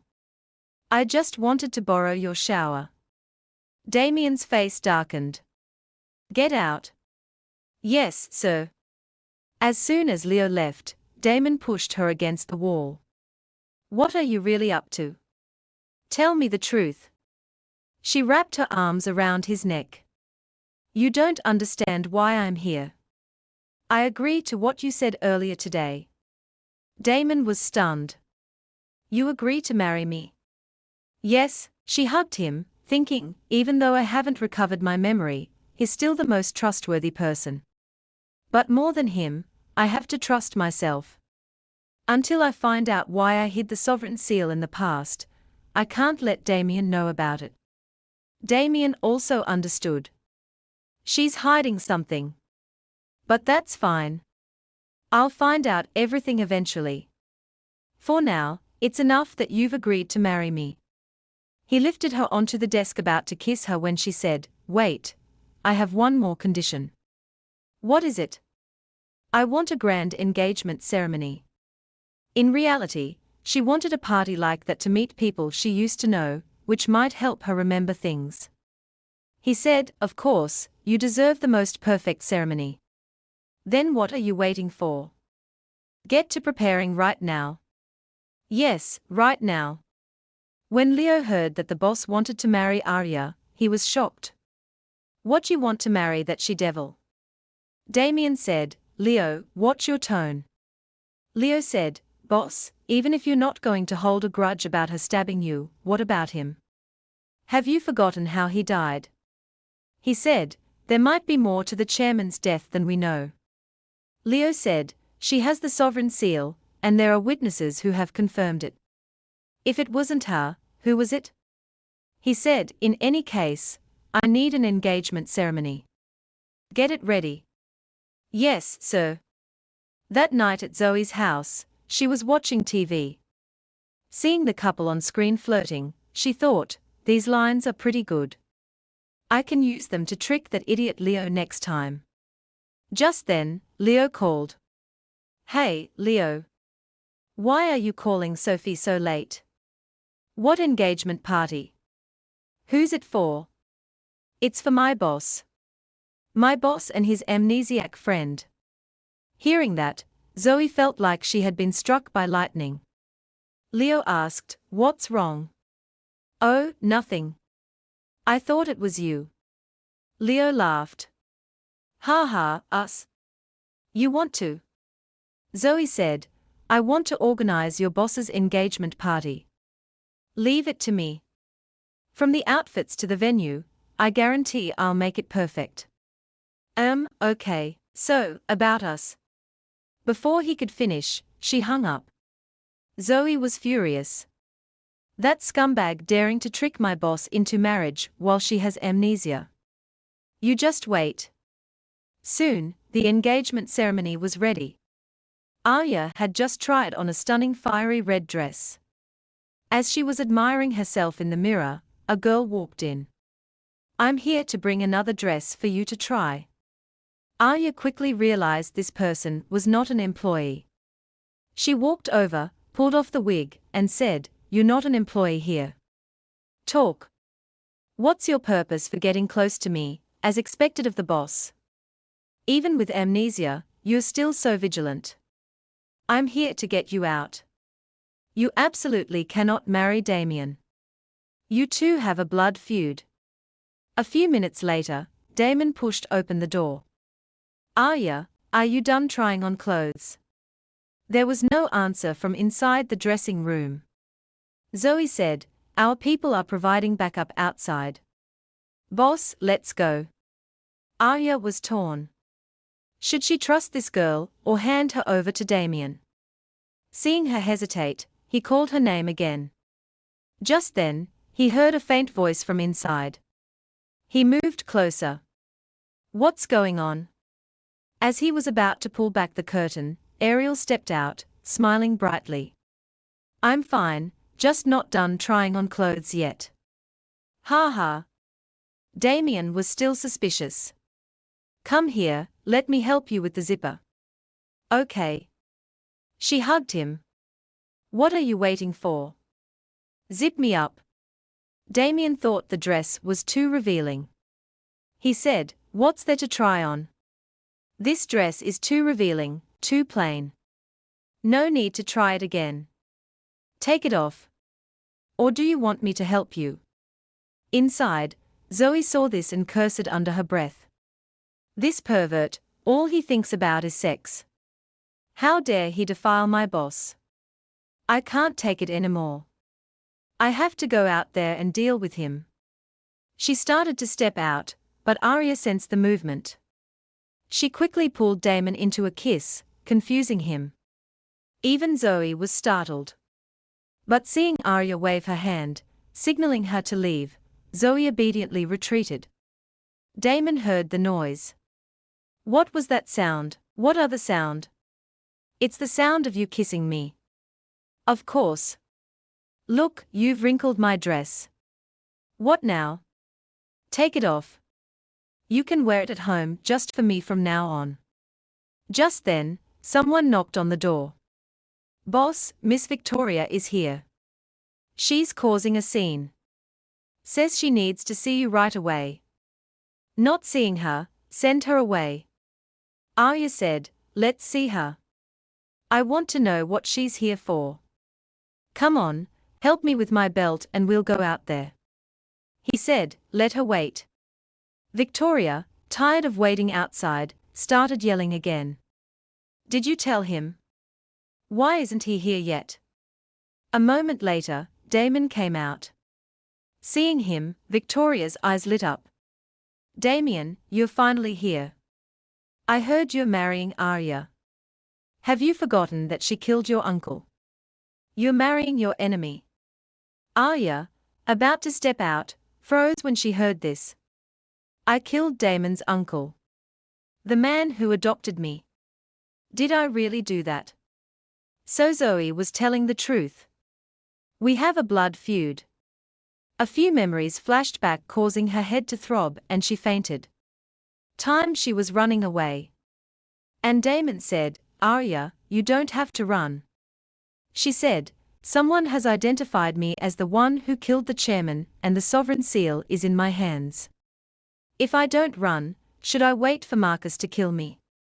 Get out of my way. Don't block my path. Just then, a group of people was chasing after her. See, if I go back, you know what will happen to me. Please trust me. Come back with me. I'll protect you. I will investigate the truth and clear your name. She said coldly. Don't come any closer. I don't need your help. He said, if you leave, you'll be convicted of killing the chairman. If you didn't do it, then stay and face it with me. She was still defiant. I already told you, don't block my path. Anyone who stands in my way will die. Damien, that includes you. The bloody dream made her wake up with a start, and she clung to him. He comforted her. It's okay. I'm here. It was just a nightmare. Take your medicine to calm down, she thought. I remember he used to be so guarded around me. If I'm the enemy who killed his uncle, his past complexity makes sense. But now, is the tenderness he's showing me now genuine, or does he have some hidden motive? He noticed her staring. Why are you looking at me like that? She said, I noticed you're giving me medicine differently than before. I have to stay vigilant until I understand his purpose. He said, are you upset because I was rough with you last time, or are you hoping I'll be gentler next time? Not likely. After hearing what Victoria said, don't you have any questions for me? She hugged him and smiled. I know she's trying to drive a wedge between us, so I don't believe her. Good. Don't believe anyone. I know because I only trust myself. I'll slowly uncover the truth about the past. The next day, she went to see Zoe again. Zoe quickly drew a diagram on a whiteboard and explained everything. The four major syndicates are the Phoenix, the Azure Dragon, the Kirin, and the Black Tortoise. The leader of the Black Tortoise has always been the overall chairman, so it's called the General Syndicate. Damien's uncle was the chairman, who was suddenly killed 2 years ago. The Sovereign Seal also went missing, and Marcus, the vice-chairman of the Black Tortoise, temporarily took over. While investigating the truth behind the former chairman's death, a witness identified you, who had just taken over the Phoenix Syndicate, as the one trying to seize power. Arya said, so, the Sovereign Seal just happened to appear in my hands, and I was framed for it. Exactly. The loss of the Sovereign Seal couldn't be made public, so you were secretly wanted by the top brass of the syndicate. After a while, Our group of brothers was recruited to take back control of the Phoenix Syndicate. Arya said, I must have reached some kind of agreement with them or convinced them, which is why we've maintained this appearance of peace. Zoe, help me investigate the witness who identified me and the details of the former chairman's death. Yes, the boss already gave those instructions before. Arya thought, so, the former chairman's death really has nothing to do with me. Then who's the killer? Damien was talking to Marcus. The people who chased me on the island a few days ago were your men, weren't they, Marcus? Are you trying to take over the Azure Dragon Syndicate by eliminating me? Of course not. Why would you think that? The former chairman and I were good brothers, and you and Victoria are like family to me. How could I harm my own family? But Arya is the one who killed the former chairman. Marrying her is tantamount to opposing the syndicate. Even if you are family, I will not tolerate it. With that, one of his men pointed a gun at Damien's head. Mr. Damien, you know what to do. Don't make things difficult for Mr. Marcus. Marcus said, do you want to be a part of my family, or do you want to betray me and become an enemy of the syndicate? That evening, Arya returned to the villa. As she opened the door, Damon pulled her inside. Why aren't the lights on? I came back and you weren't here. Where did you go? She said, I didn't finish trying on my engagement dress last time. I tried on a few more today and ordered them. He said, don't go out for the next few days. Why? Are you trying to imprison me again? No, I just don't want anything to happen before we get engaged. Why do you say that? Is something wrong? Damien frowned, noticing someone outside. He said, it's nothing. Just afraid my fiancée will suddenly change her mind and not want to marry me. Or maybe he wrapped his arms around her waist and lifted her up. I should tire you out so you can't go out. What do you think? He bit her ear and whispered, hold on tight. Ah, don't bite. Be gentle. The person watching them from outside saw this and ran off. Knowing he was gone, she said, he's gone now. Put me down, can you tell me what's going on? He said, you've recovered some of your memories lately, haven't you? Do you remember the sovereign seal? The next day, Arya went to the place where she had hidden the sovereign seal. As she was about to open it, a knife flew toward her, but she quickly dodged it. It was Silas. Your reflexes are as sharp as ever. Looks like Damien hasn't turned you into a domestic pet after all. Silas, what are you doing here? I'm here to deliver some news. Your engagement party is tomorrow. Do you know what your fiancé was up to today? Silas played a recording for her. It was the conversation between Marcus and Damon from earlier. Arya is the killer. Marrying her is opposing the syndicate. Even if you are family, I will not tolerate it. You're worrying too much, Marcus. I won't betray the syndicate for a woman. I'm only getting engaged to her to find out the whereabouts of the sovereign seal. If that's the case, get engaged to my daughter, Victoria. I trust you can find the sovereign seal before your engagement to Arya. And then deal with her. He said, I'm marrying her to gain her trust and find the sovereign seal. So, I have no objections to your arrangement, Marcus, but I have one condition. He snatched the gun from the subordinate and said, I can get engaged to Victoria, but Bruno's Kirin cartel must be handed over to me. After all, a son-in-law is more reliable than a dog, don't you think, father-in-law? Done? As long as you marry Victoria, the Kirin cartel is yours. Silas said, did you hear that? Do you know where Damon is right now? He's getting engaged to Victoria, and he's using the hotel you chose to host the party you were looking forward to. Or maybe Victoria is even wearing the dress you tried on, seeing her walk away in silence. Silas asked, what are you doing? Don't tell me you're going to kill that dog and bitch. Let me help you. As she opened the door, Leo was there with a gun. The boss's orders: "You're not allowed to leave this place. Please go back." Then Leo saw Silas. "Who are you? How did you get in here?" Silas said, "You have a bodyguard." "So, it's true. I am imprisoned again." "Damien, you lied to me." At a church, Damien and Victoria were walking down the aisle. "Please exchange rings. Mr. Damien, do you take Miss Victoria to be your wife?" Damien hesitated, unwilling to speak. Just then, a gunshot rang out, hitting the officiant. Bang! "Everyone, freeze. I've surrounded the place." It was Bruno. He said, "Damien, if you want to take my Kian cartel, you'll have to step over my dead body." At the villa, Leo fired a shot at a vase. "That gunshot will attract others here. I advise you not to act rashly." Arya laughed. "Ha ha. Mr. Leo. It looks like the ones who were attracted here aren't your subordinates." As she finished speaking, a loud voice made Leo freeze. "Drop your weapon." The familiar voice belonged to Zoe. Leo turned around even more shocked. The person standing in front of him was his girlfriend. "How can it be you?" Seeing her, Leo was stunned, his guard down. Silas knocked him out with a single blow.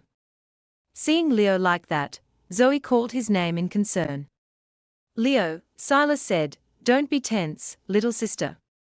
I just knocked him out." "What's wrong?" "Heartbroken." Zoe's mind was in turmoil. A pang of sorrow making her freeze. Arya asked, "Zoe, are you and Leo really together?" Zoe said, "What do we do next?" Arya said, "I want to go somewhere." "Where?" "To the engagement party, of course, to congratulate Damien." "Hurry up. The good show is about to end." "Understood, boss, you go ahead. I'll cover you." At the church, there was news of an explosion that had injured many people. "It's terrible. So many people are hurt. Looks like someone planned to crash the engagement party. Let's go see." Inside the party, Marcus said, "That guy Bruno has gone crazy. This must be hard on you." "Yeah." Just then, Arya walked in, calling his name. "Damon." Before he could react, she slapped him across the face. Victoria said, "What are you doing?" Arya said, "Are you going to hide behind this woman and not say a word to me?" Damon was silent for a few seconds, then said, "You've seen everything. What else is there to say?" Victoria said, "He's my fiancé now. He has nothing to do with you. You have no right to criticize him. Please leave our engagement party." Arya said, "Hey, your fiancé and this engagement party. A few hours ago, they were mine. As someone who's been in his past, let me advise you not to trust this man too much. To achieve his goals, he'll stoop to any level. He will never truly love you." Victoria was furious and swung her hand to slap Arya.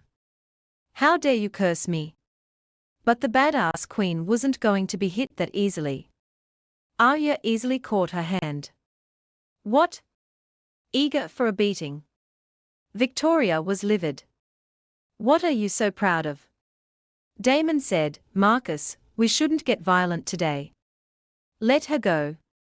Arya said, "Today is just a warning. I won't let the person who deceived me live a better life than me." Marcus' subordinate reported, "The men sent to capture Bruno came back empty-handed." Marcus said he's the leader of the Kian cartel after all. How could he be captured so easily? But he's a fool. He was so easily provoked by Damien.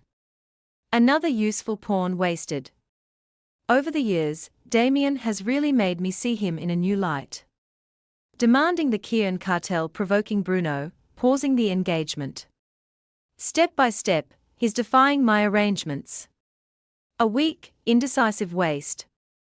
When did he turn into a wolf? A pity, no matter how ruthless, he can't escape the hunter's gun. As Marcus was leaving with his subordinate, Arya called out, "Marcus." He turned around. "You're still here?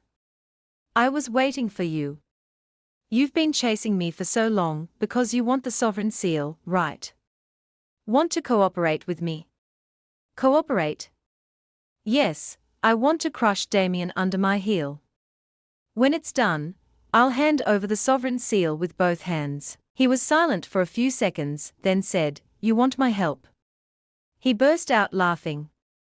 "Ha ha ha ha ha ha ha ha ha ha ha ha ha ha ha ha ha. I might have wanted the sovereign seal before, but now I'm firmly seated as the chairman. With or without, it makes no difference to me. Eliminating a major threat like you is more important. Said, ever since you took over as chairman, your relationship with the political world has been tense. Have you ever considered where the problem lies?" "What do you mean?" She said. "The sovereign seal is important to the syndicate. It's not just a symbol of the chairman's status, it also holds a dark political secret." A memory from a few days ago flashed back. Damien said, "You've recovered some of your memories lately, right? Do you remember the sovereign seal? Whether you remember it or not, I hope you remember my words carefully. I need you to relay these words to him. Marcus is the acting leader of the syndicate. When he took over, he held the sovereign seal to prove his status. The sovereign seal is your lifeline. The fact that he's constantly targeting you proves that it's indispensable to him. You must continue to make him wary of you or make him need you." Arya said, "So, want to cooperate now?" Marcus was still stubborn. "Nonsense. How do I know you're not tricking me? But there is something that's been troubling me lately. Go and prove your words."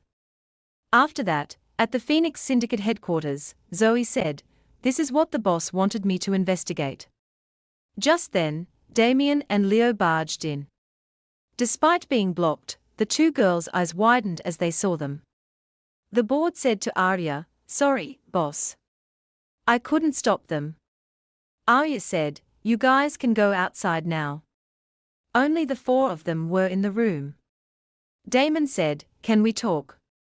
Leo also said to Zoe, "Can you talk to me too?" Soon, the two couples had split off to talk privately. "Airy, you're the only one I like. Please forgive me. Damien, you make me sick. We're over." "Fine, I get it." As he spoke, she glanced outside. She thought for a few seconds, then said, "Are you sure this will convince Marcus that we've completely broken up?" He smiled. "Marcus is a suspicious man. If we avoided each other after last time, he'd think we were up to something. But if I come here and bother you, it'll prove that we've completely broken up. Most importantly, it'll lure out how many spies Marcus still has in your Phoenix Syndicate and my Azure Dragon Syndicate. Now that he's received news of me coming here, he must be getting anxious. To prevent us from cooperating again, he'll spare no effort to continue provoking us. So, are you scared?" "Of course, I'm scared. I'm scared of losing my wife. Damien, Victoria said I was the one who killed your uncle. Don't you resent me at all?" "I did before, but now I know you're not the killer." "Then who is?" Just then there was a noise from outside. Could it be Marcus' spy trying to rush you out? "You should go. If you stay here, you'll be exposed." "Then I'll go. Be careful with your cooperation with Marcus." "I know." After their conversation, Arya pushed him out of the room, yelling out. He fell to the floor. As he looked up, he saw Silas. Arya was also stunned. "Why are you here? Why can't it be me?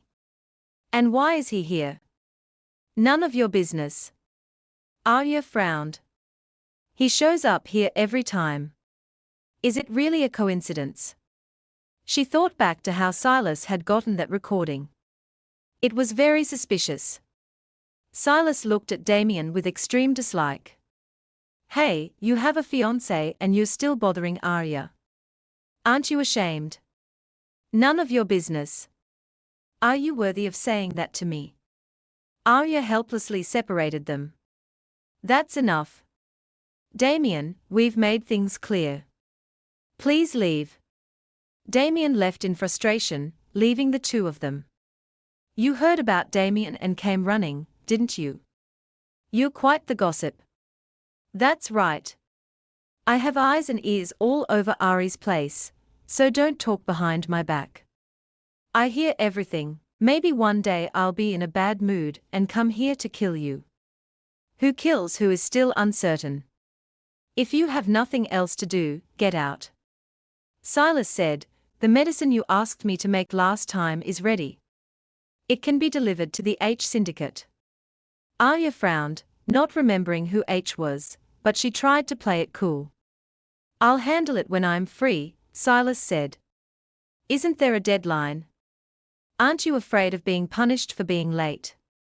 Arya, this really isn't like you, Arya said irritably. I know. Are you rushing me? Who's the one who's been wasting my time? The thing with Damien is making me very frustrated, so you'd better shut up.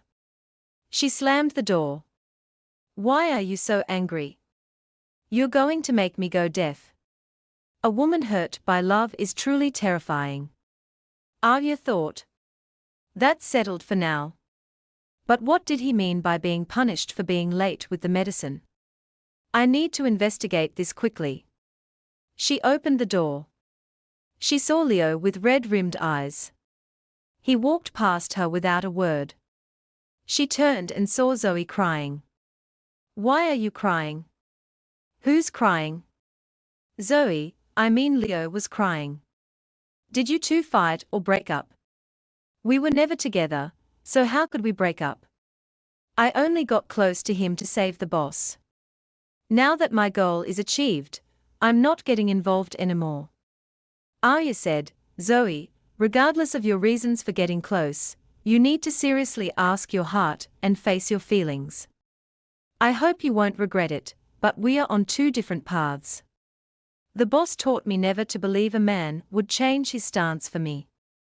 Hearing that, Arya froze as another personality's voice echoed in her ear. Never believe a man will change his stance for you. Don't expect anything from a man. You can only rely on yourself.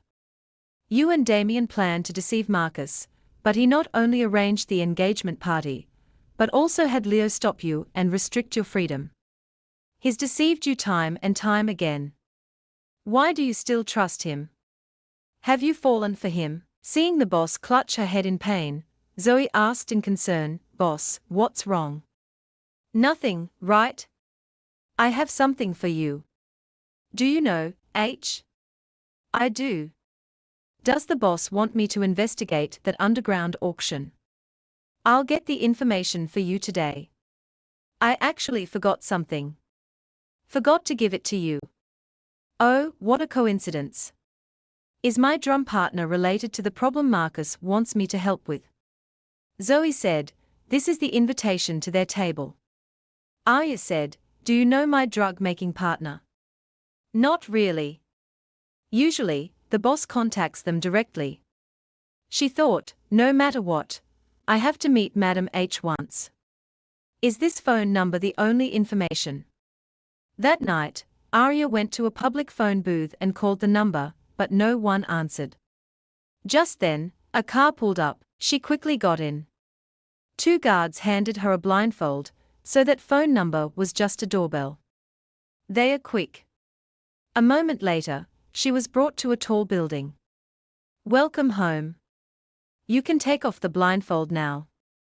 Arya took it off and saw that the place looked like a hotel. She was taken to a room on an upper floor. The boss is inside. Please enter. As she walked in, her eyes widened at the sight before her. A very cool, badass-looking girl sat on a throne in the middle of the room, surrounded by shirtless men.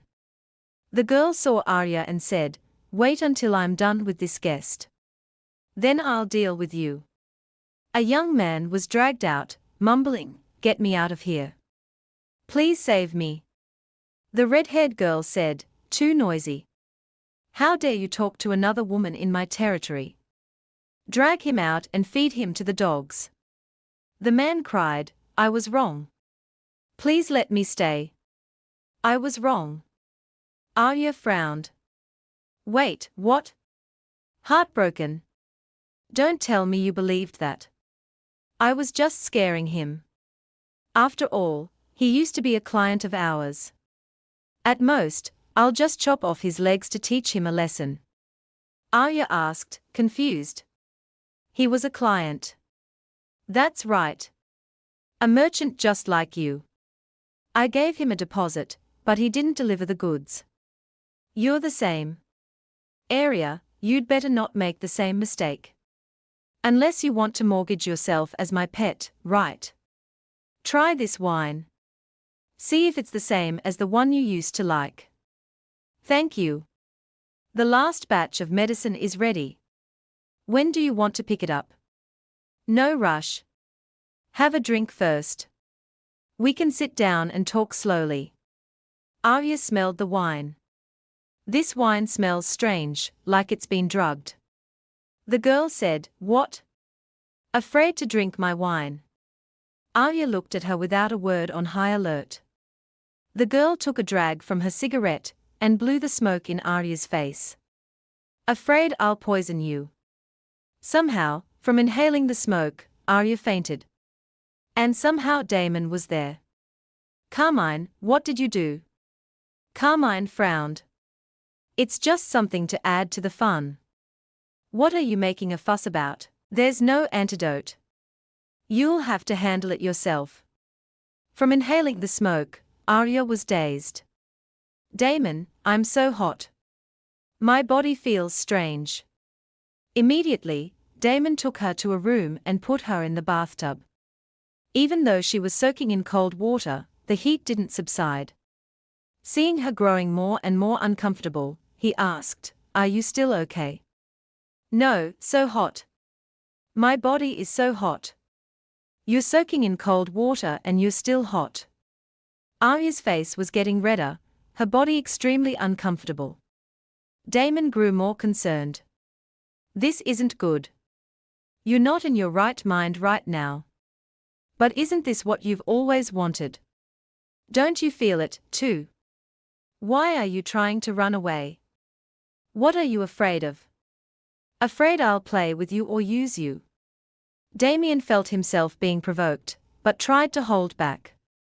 That's enough. He grabbed her hands and leaned in close. But you have to say it. Any other time is fine.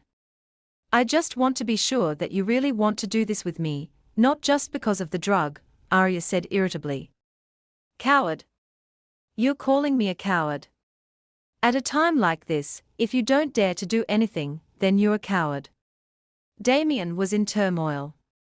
I'm just what? Don't tell me you have the equipment, but not the are you even a man? Damon's whole body tensed up from her provocation. He couldn't hold back anymore and pressed himself against her. They were now flush against each other without a single gap. Damien's voice was, my tolerance for you too high. Is that why you're so brazenly challenging me time and time again? You're the one who said you wouldn't restrict my freedom. You're also the one who had Leo guard me. See, you're always like that, saying one thing and doing another. You're the one who said no, and you're also the one who kissed me. You're the one who imprisoned me, and you're also the one who said you'd let me go and then forced me to stay here. Why is it that I have to be naked in front of you for you to see everything while you're so high and mighty hiding things from me? Every time you use that little bit of favor to catch me, but you avoid the truth and keep testing me. Are you that scared of me? So, if you're not a coward, what are you? No wonder your uncle never entrusted you with important tasks. Hearing that, Damon's patience snapped. He pushed her down into the tub and tore her dress. Arya, you don't understand. You fundamentally don't understand. You don't understand me now, but sooner or later, you will understand everything I've done. And so that night they had a passionate and intense night together.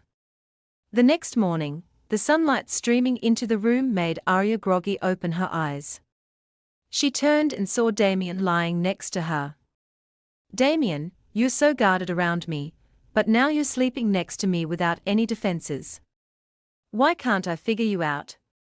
Damien frowned. Why are you staring at me like that? Want another round? You awake? He smiled. Was the experience not good? She said, with a man like you, one night is enough. What? He pushed her down onto the bed again. Looks like I didn't work hard enough last night if you're up this early.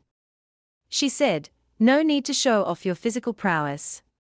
The drug has worn off. So, you're just going to finish and run?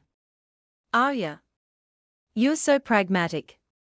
She asked, who drugged me? Was it Madam H's subordinate? What do I want to do? She said, she gave me such a big gift. Of course, I can't accept it for free. He said, do you know how dangerous this place is? Why did you provoke her without remembering anything?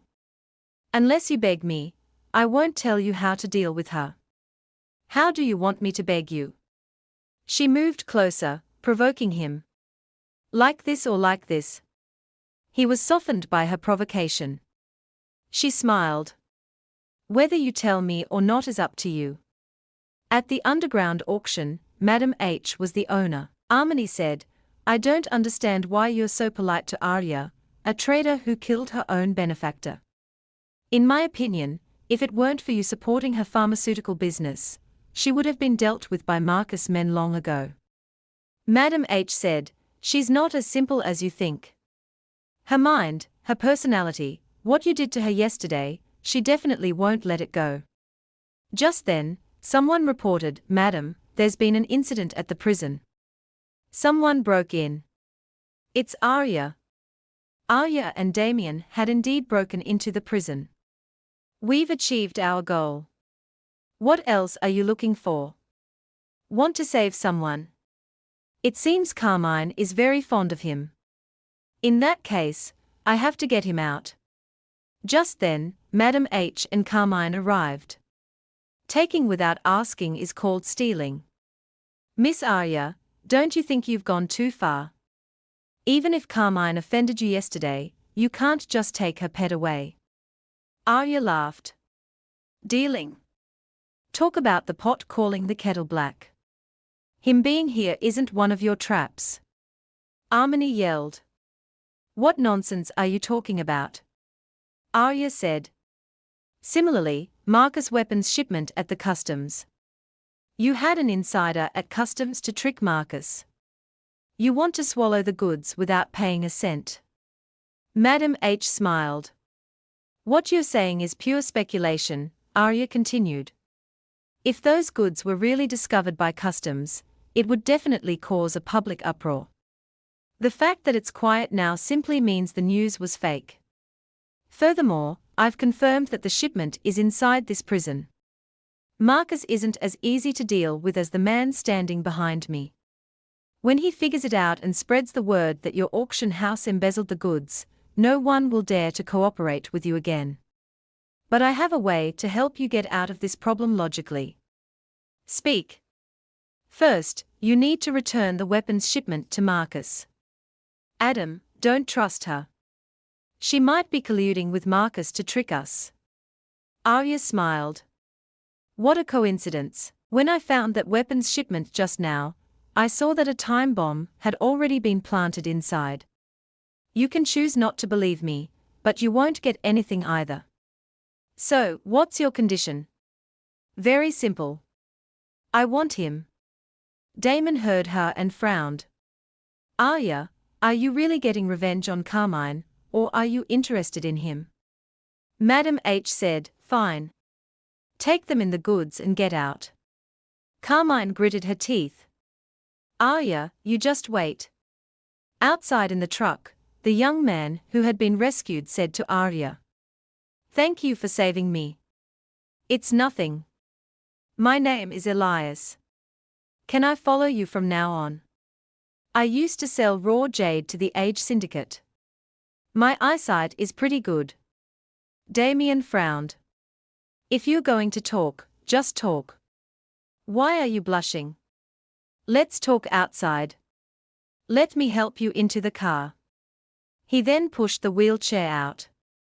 Just as everyone had left, a strange scent filled the air, making Arya feel dizzy and collapse. A moment later, she woke up to find herself captured in a warehouse. The one who had captured her was Carmine.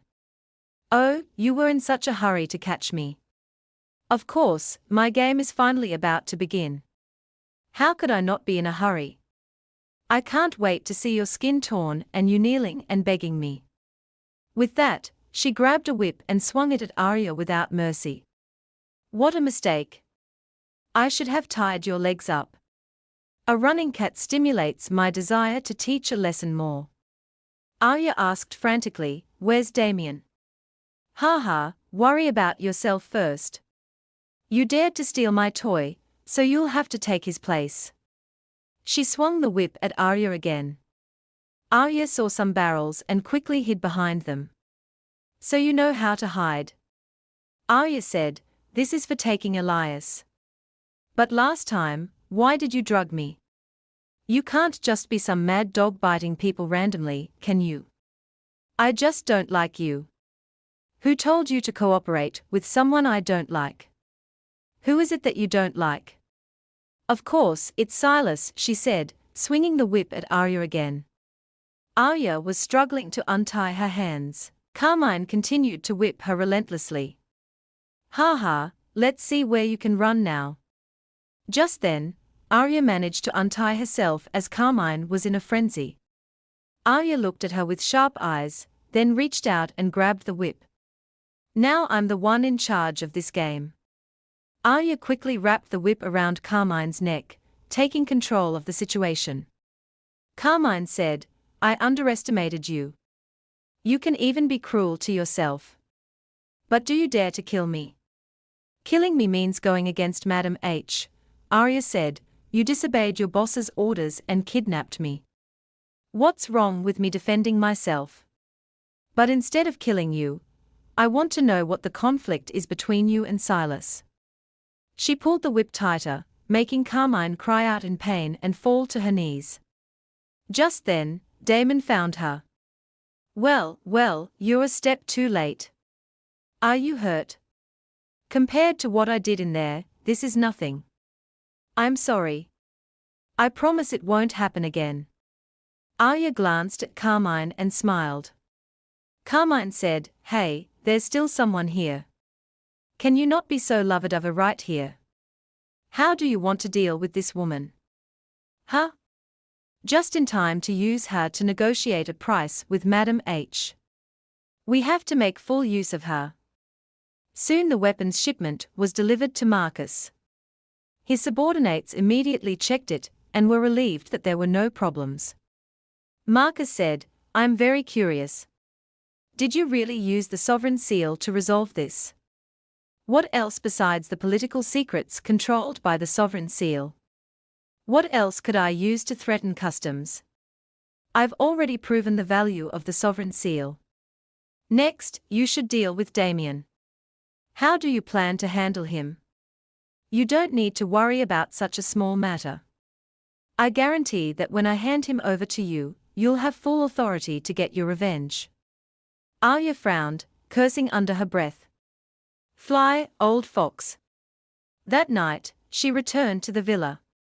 As she opened the door, about to turn on the lights, Damon grabbed her hand. Don't turn on the lights. It's me. Didn't we agree to avoid each other for a while to avoid arousing Marcus' suspicion? He said, not seeing each other in front of others doesn't mean we can't meet in private. You took Elias with you. So, what do you plan to do with him? Did you come here specifically for this? Marcus didn't tell me how he plans to deal with you.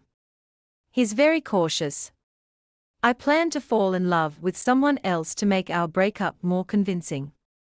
I want to use Elias as a shield. That's right. No? He grabbed her hand and pulled her close. No. Arya smiled and wrapped her arms around his neck. You taught me this. You can change your fiancé. Why can't I change my fiancé? Just then, Elias knocked on the door. Miss Arya, are you there? I made you some tea. My new fiancé has brought me tea. Shouldn't my old fiancé be leaving now? Damien smiled. Perfect timing.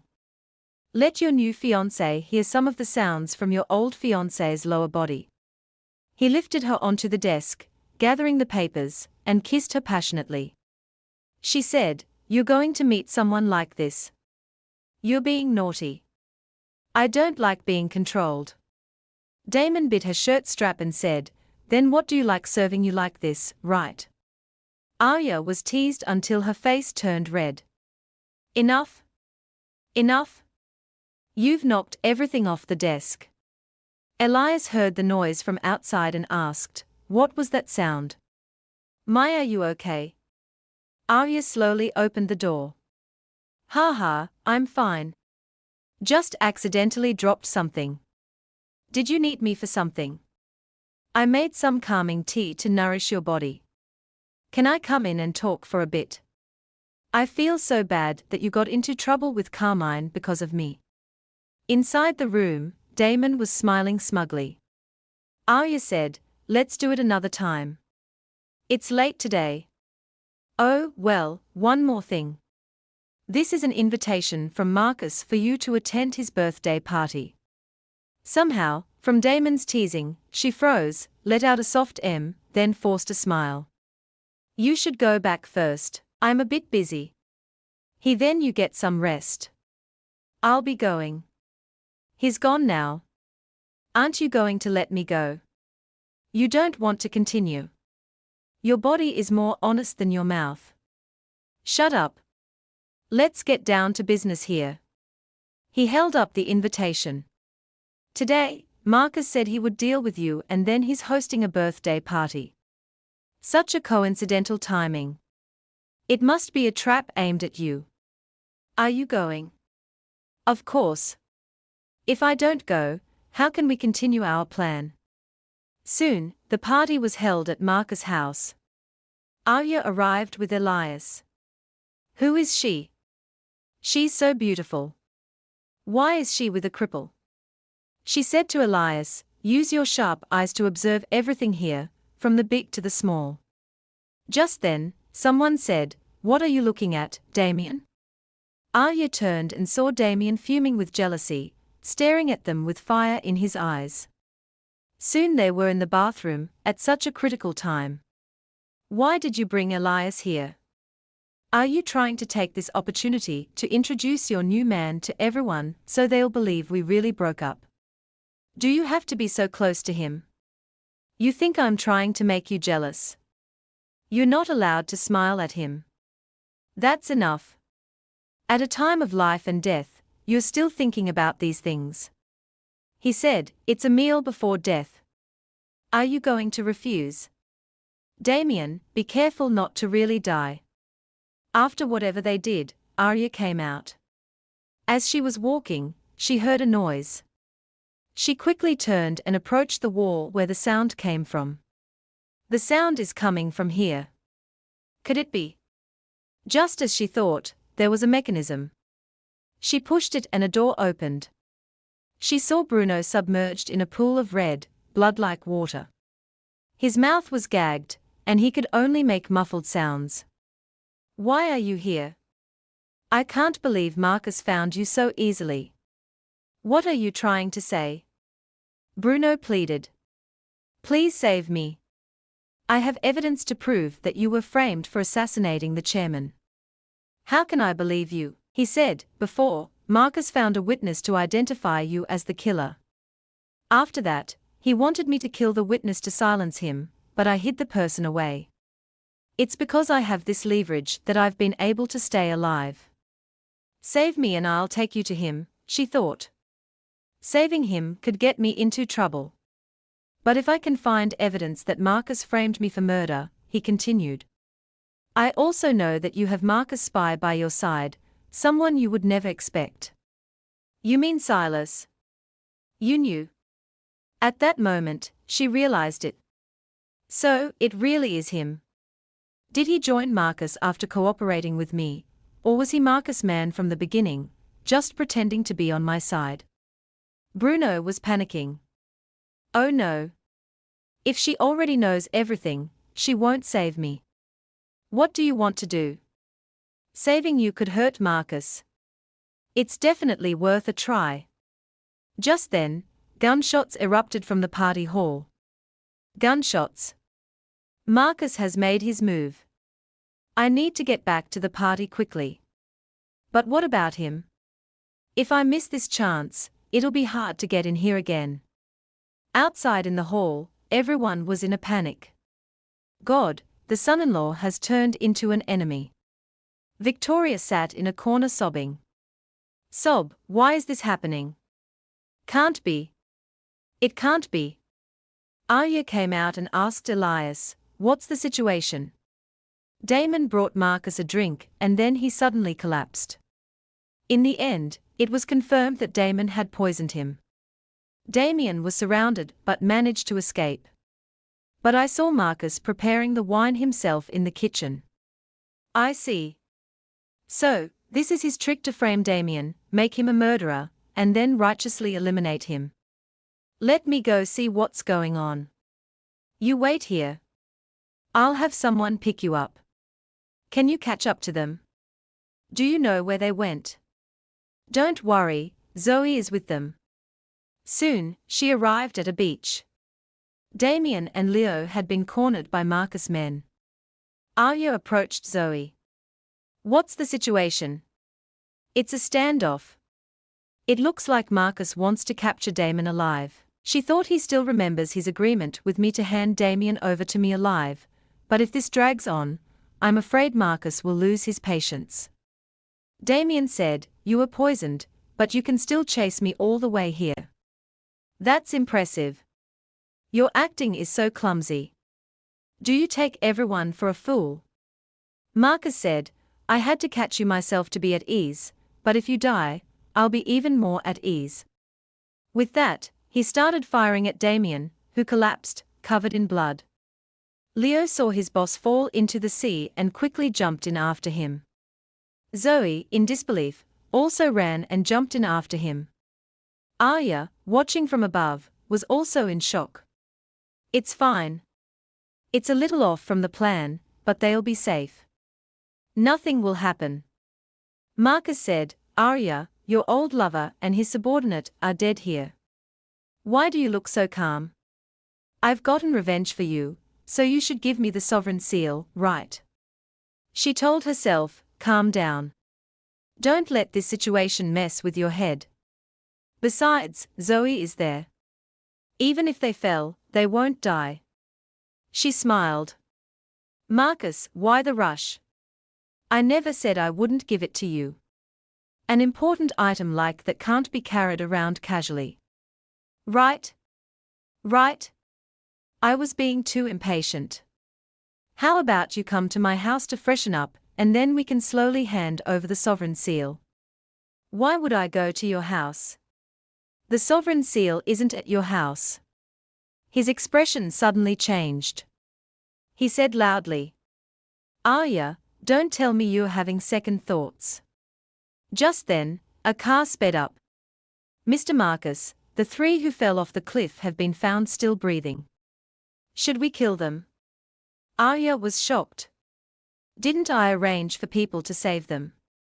How did this happen? Marcus' subordinate continued, while we were trying to capture them, we found a group of people trying to rescue them, so we tied them up.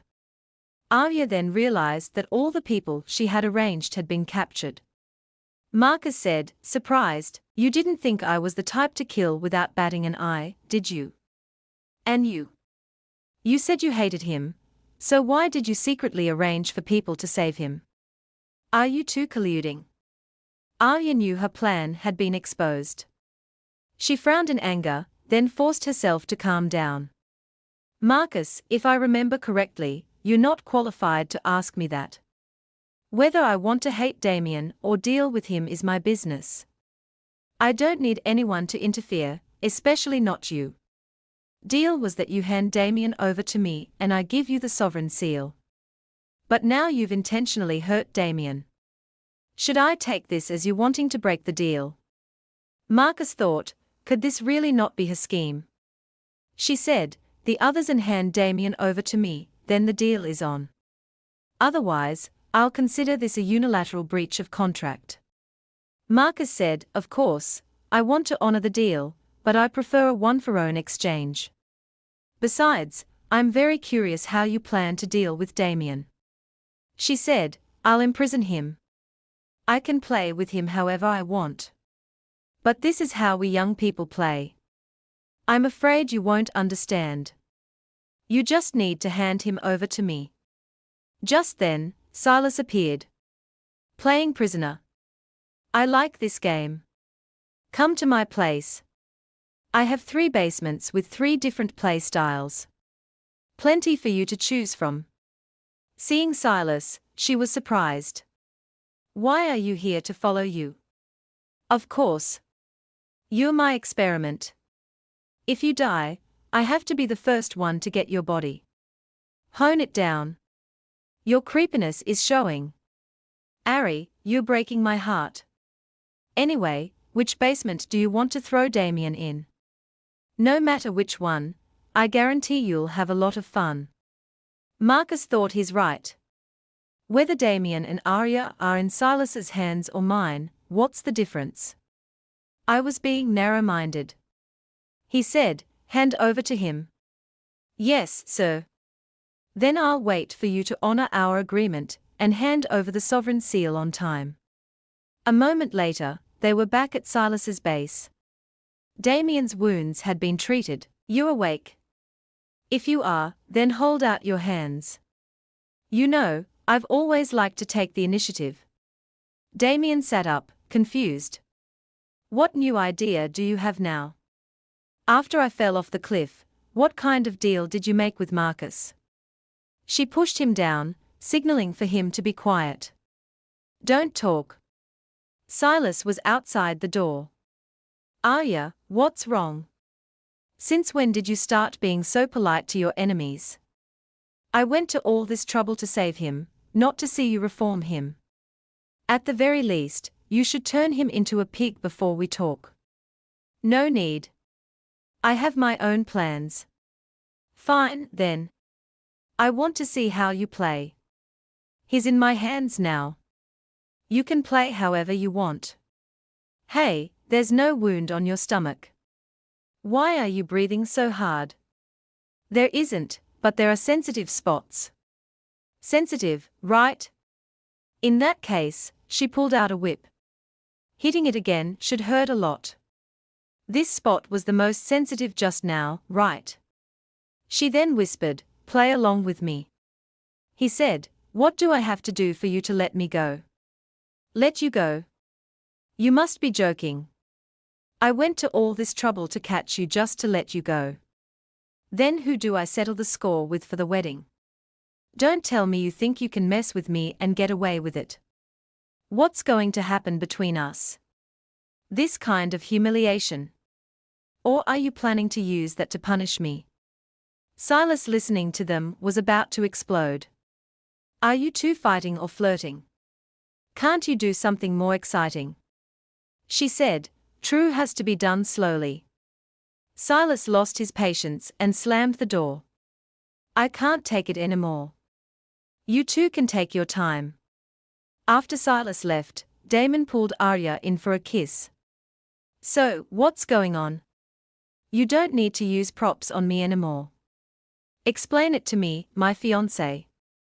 Damon, let go of me. Then, take off the handcuffs first. Cut it out.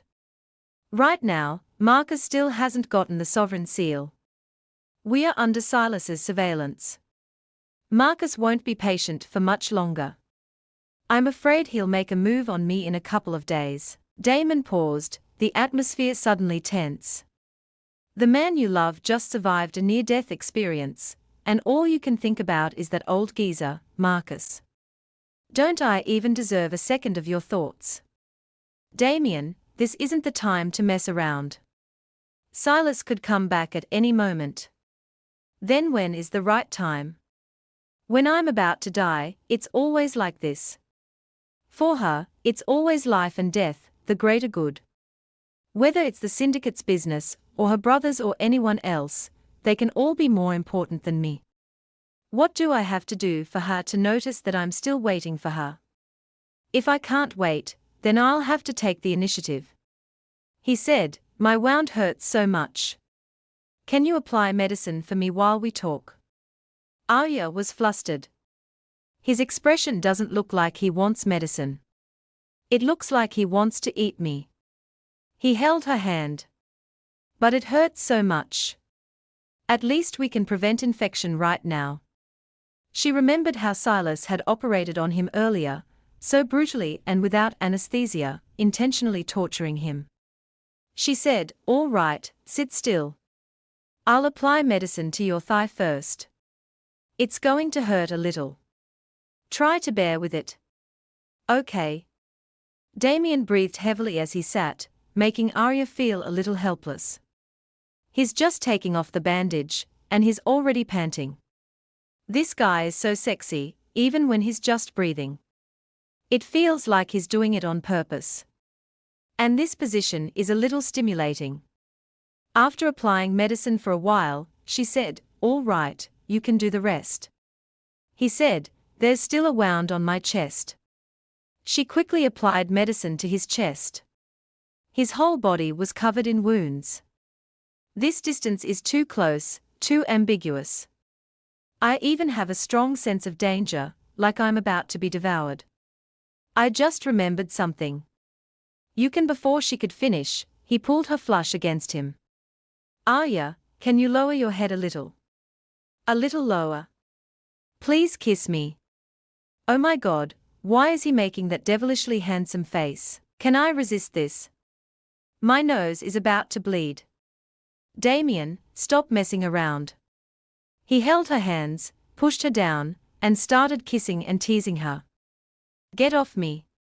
She pushed him away, touching the wound on his body, making it bleed again. Arya was extremely worried. Let go, or I'll keep pushing. Damon didn't care. Fine. He ignored the bleeding wound and kissed her neck deeply. Keep going. His kiss made Arya feel something, and she was startled. I don't know why, but I can feel a sense of desperation in this kiss. What is he so afraid of? Then she also sank into the kiss. Silas, standing outside, heard no noise and was confused. What are they doing in there that's so quiet? He opened the door.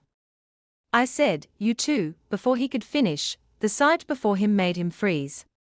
So, your method of revenge is to pin him down right here and kiss him passionately. Ari, don't tell me you're going to become the kind of person I hate the most. Someone who doesn't keep their word. Before she could say anything, Damon said, have you been single for a long time? Don't you know it's normal for couples to do this before getting back together? What's wrong? Why are your eyes red? Silas was furious. Are you kidding me? My eyes are red. Damien said, you're always hanging around us. Were you born to enjoy being a third wheel? Silas said, interesting. You're the second person to dare to say that to my face. The last person who said that is now completely submerged in formaldehyde.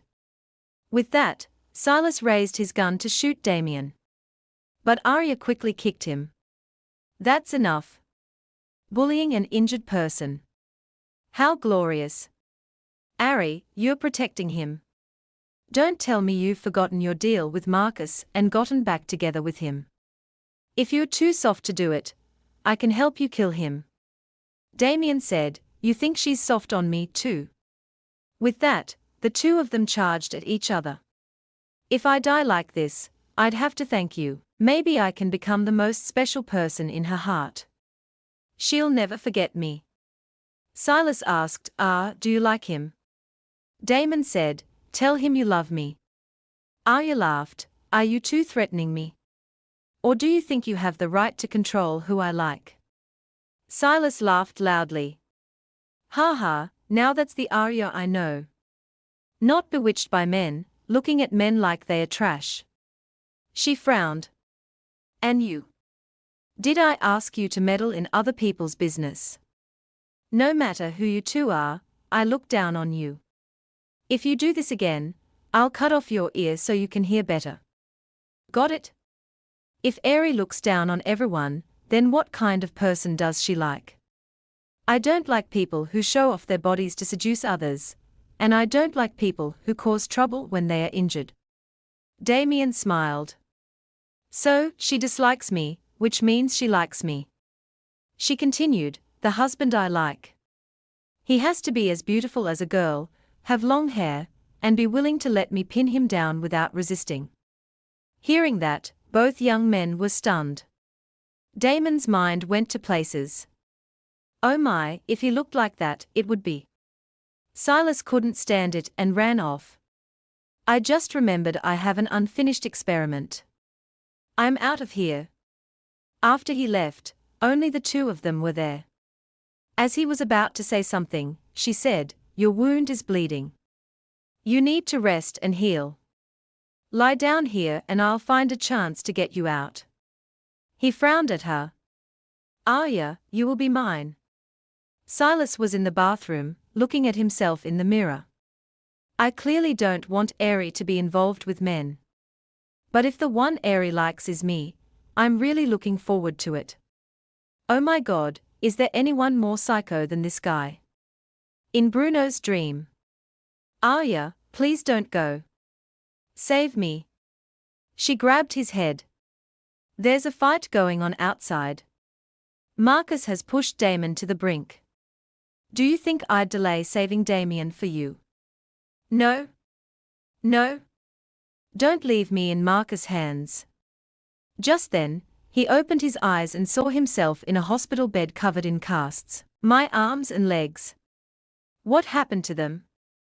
Elias said, you're awake. If you are, then please pay the medical fees. After all, it wasn't easy for Miss Arya to save you from that basement and get you treated.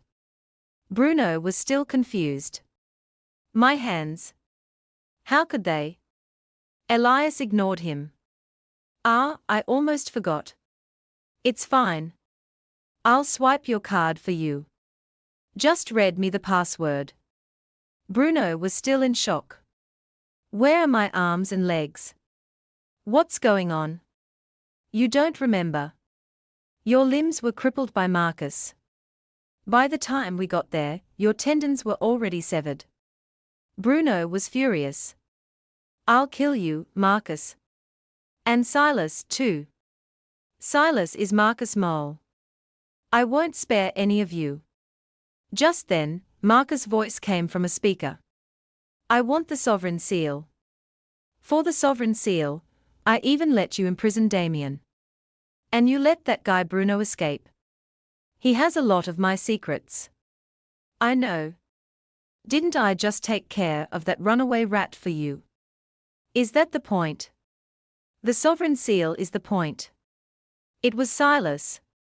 He had walked in and intentionally put his call with Marcus on speaker for everyone to hear. Seeing him, Bruno was terrified. Silas is here. Get me out of here. Silas said, I've always said that when I'm working, I hate noise. What are you screaming for? I advise you to be good and not struggle. Otherwise, this disobedient little rat. That night, Elias was captured by Silas. You know, I don't like to be patient. If you can't answer my question, you can just die. Just then, Arya slammed open the door. What question is so important that you had to bring him here for questioning? She walked in and froze at the sight of Bruno's dead body. Why are you here? She asked. Why did you kill him? He's Ari's new boyfriend. Isn't that reason enough to kill him? Bruno wasn't my boyfriend. We have no relationship. Why did you kill an old man with no hair left? So, was it you who wanted to kill him, or did Marcus make you do it? Give me a reason I can confirm, otherwise, I won't let someone who betrayed me live for another second. Ari, you care so much. Is it because I am very important to you? She said, even a dog that bites its owner. What's so important about that to the owner? So, to Ari, I'm just a dog. Does Ari like me as a puppy or a hound? No matter what, Ari only likes me. Damien or that useless cripple can't compare to me, right? She screamed. Silas, are you intentionally trying to disgust me, or do you think I don't dare to do anything to you? Silas was becoming more and more unhinged like a true psychopath. Ari, do you remember the first time we met? You had the same expression then when you pinned me down.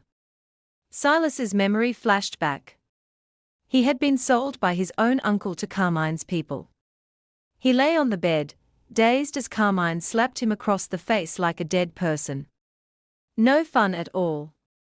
How is this thing worth 30 million? There's no other way, boss. That woman ran off after racking up gambling debts.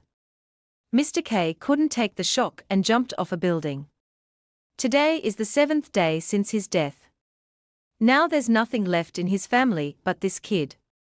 If that's the case, take him down and train him. When he knows his place, send him to a foreign club. Wait, don't do it yet. I'm his uncle. How about you let him go, and I'll find a way to get you 30 million. Don't worry.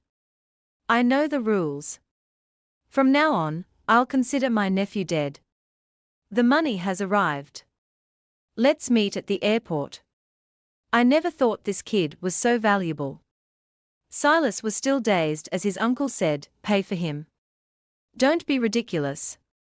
That kid is going to die sooner or later. Instead of letting a stranger benefit, I might as well benefit myself. And so Silas was shot by his own uncle. Go? There's a lot more, but I don't remember it all. Don't kill me. I can do anything for you. As he was curled up in a corner crying, Harmony approached. Anything? Do you know what your uncle sold you here for? On the outside, it looks like a club, but we're actually in the organ trafficking business. Welcome to H, Silas said. I can do anything. I'll make you more money than selling organs. What did you say? Stop lying. How can I believe you? Madam H said. Carmine, let him try. I believe he can do it. Take out his 2 kidneys. Silas approached with a knife about to take the man's kidneys. The man screamed and begged, making Silas hesitate. Carmine, annoyed by the noise, grabbed Silas's hand and plunged the knife into the man. See, only the dead know how to listen. Silas slowly lost his humanity. That's right. Only the dead can listen.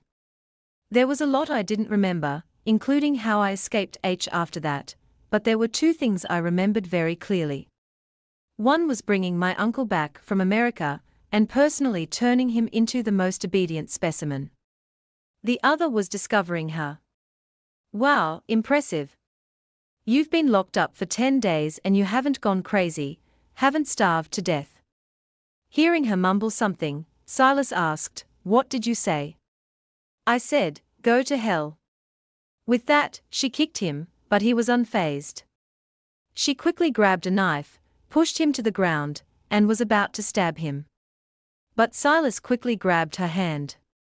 Although, I'm surprised you can still move. How could I just walk in here like an idiot without any preparations? I've changed my mind. Cooperate with me. So, not good enough. Back then, Ari had the same expression when she pinned me down. Not long after, we became the closest partners. Now, you're using that same expression to suppress me. Does Ari want our relationship to take another step forward? Are you misunderstanding something? The point was never whether you were a dog or not, but the relationship between you and Marcus. She snatched the knife and pointed it at him. I don't like being deceived. Tell me the truth. This is your last chance to be honest. Arya, you want the truth that badly. If Ari promises to only be good to me from now on, I'll tell her the truth, okay? Arya gritted her teeth. I am being serious. So am I. The Damien you were so good to before has turned against you. Your little boyfriend is a useless cripple. Right now, I'm the next most important person to you, right? What are you hesitating for? As long as you're good to me, I'll tell you everything. Am I right, Ari?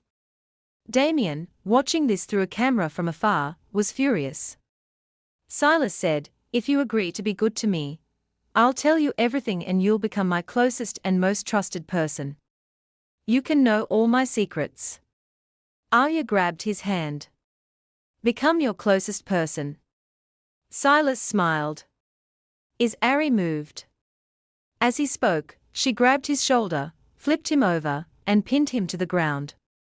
Since when do I have to sell my soul for information? When I want something, no one can stop me. She took Silas's phone and held it up to his face to unlock it. Let's see just how much Marcus is paying you to sell your life for him. Silas grabbed her hand.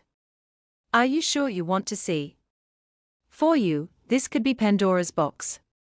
Knowing isn't always a good thing. Good or not, it's none of your business. She checked his call history and saw that all the calls were from the chairman. She was confused. Why is it the chairman? Damien, watching through the camera, was also confused. He died 6 months ago. Why is he still contacting Silas? Is he really working for Marcus? Marcus was in his office when he received a text from Silas. Half an hour at the docks. There's a deal. Estimated value 500 units. 5 people in total. He read the message and laughed. Look, another new order. Everyone get ready. We are moving out. Maybe you should stay home this time, Marcus. Let us handle it. What if it's a trap? It's fine. Silas's information has been accurate for the past half month. But all right, at this historic moment, witnessing the downfall of Arya and Damien, the unification of all the underground factions, how can I, the new leader of the entire underworld, be absent? That night at the docks, everyone met. As they were making the deal, they felt guns pointed at them. They turned in confusion to see Marcus' men surrounding them. Money in, goods out. I'm in a good mood today. As long as you obediently join my syndicate, I can spare your lives this time.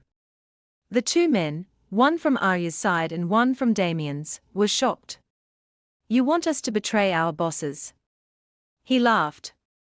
Too soon to be dead bosses and a small faction that has lost all harmony. You're just looking for another job. How can you call it betrayal?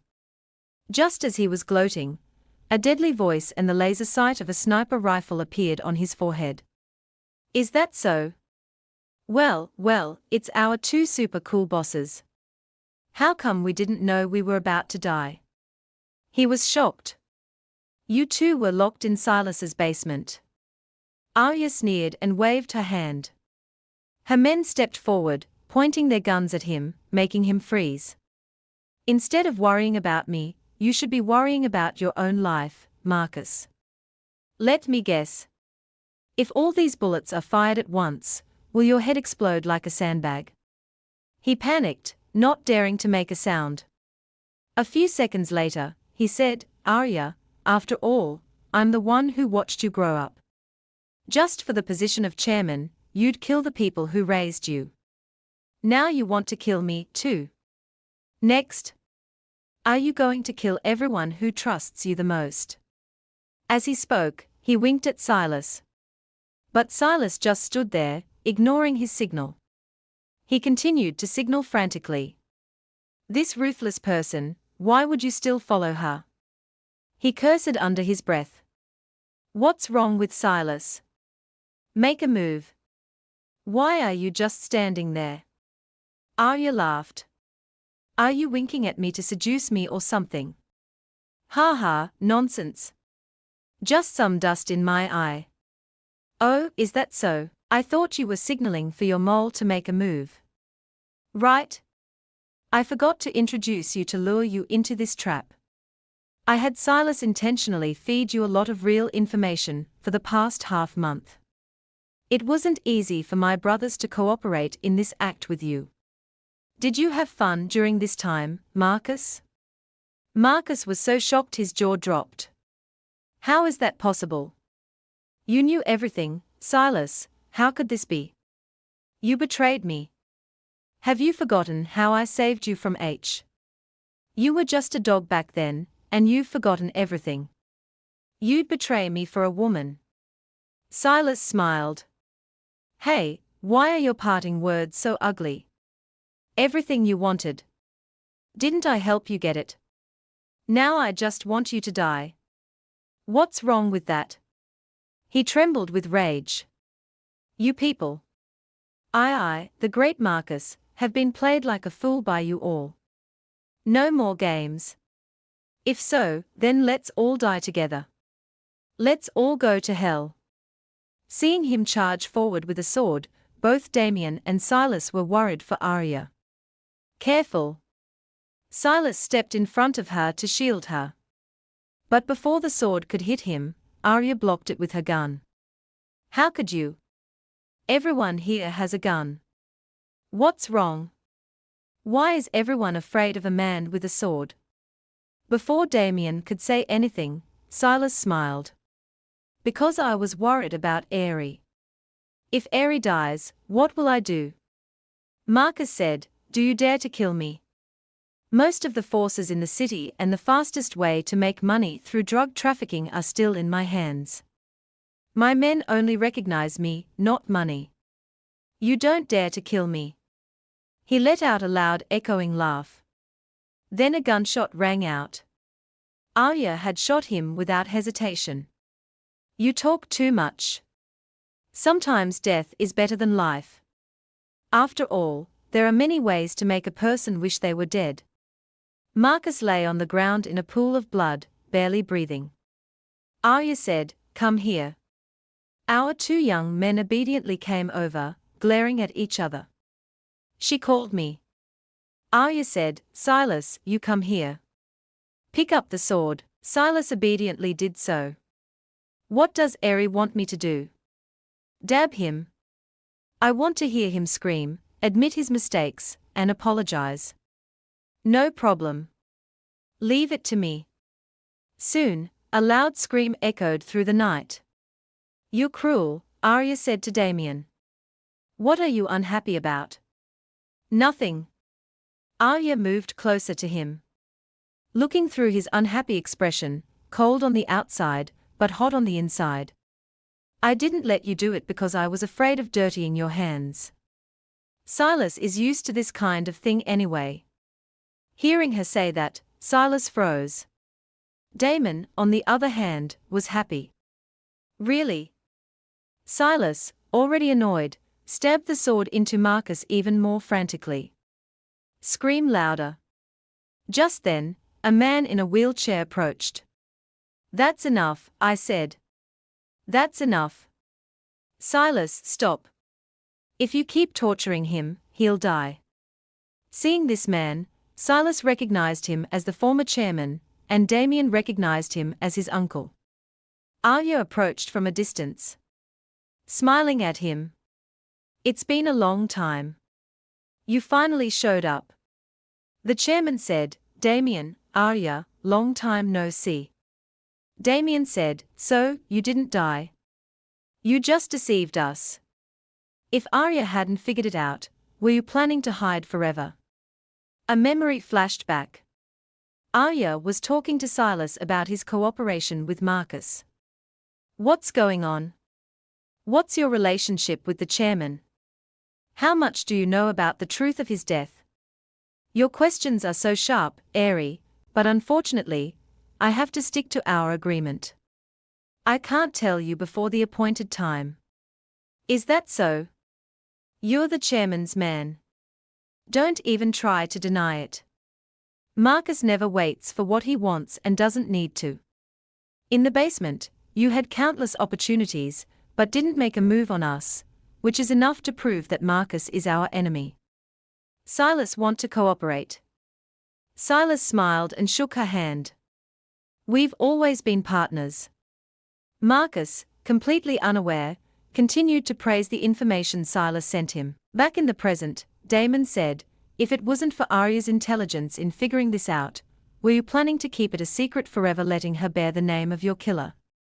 To Arya's surprise, the chairman said, you are both my most beloved children. How could I be willing to do that to you? I used Arya to divert everyone's attention because I'm old. I still want to hand over this position to you. Marcus' ambition is too great.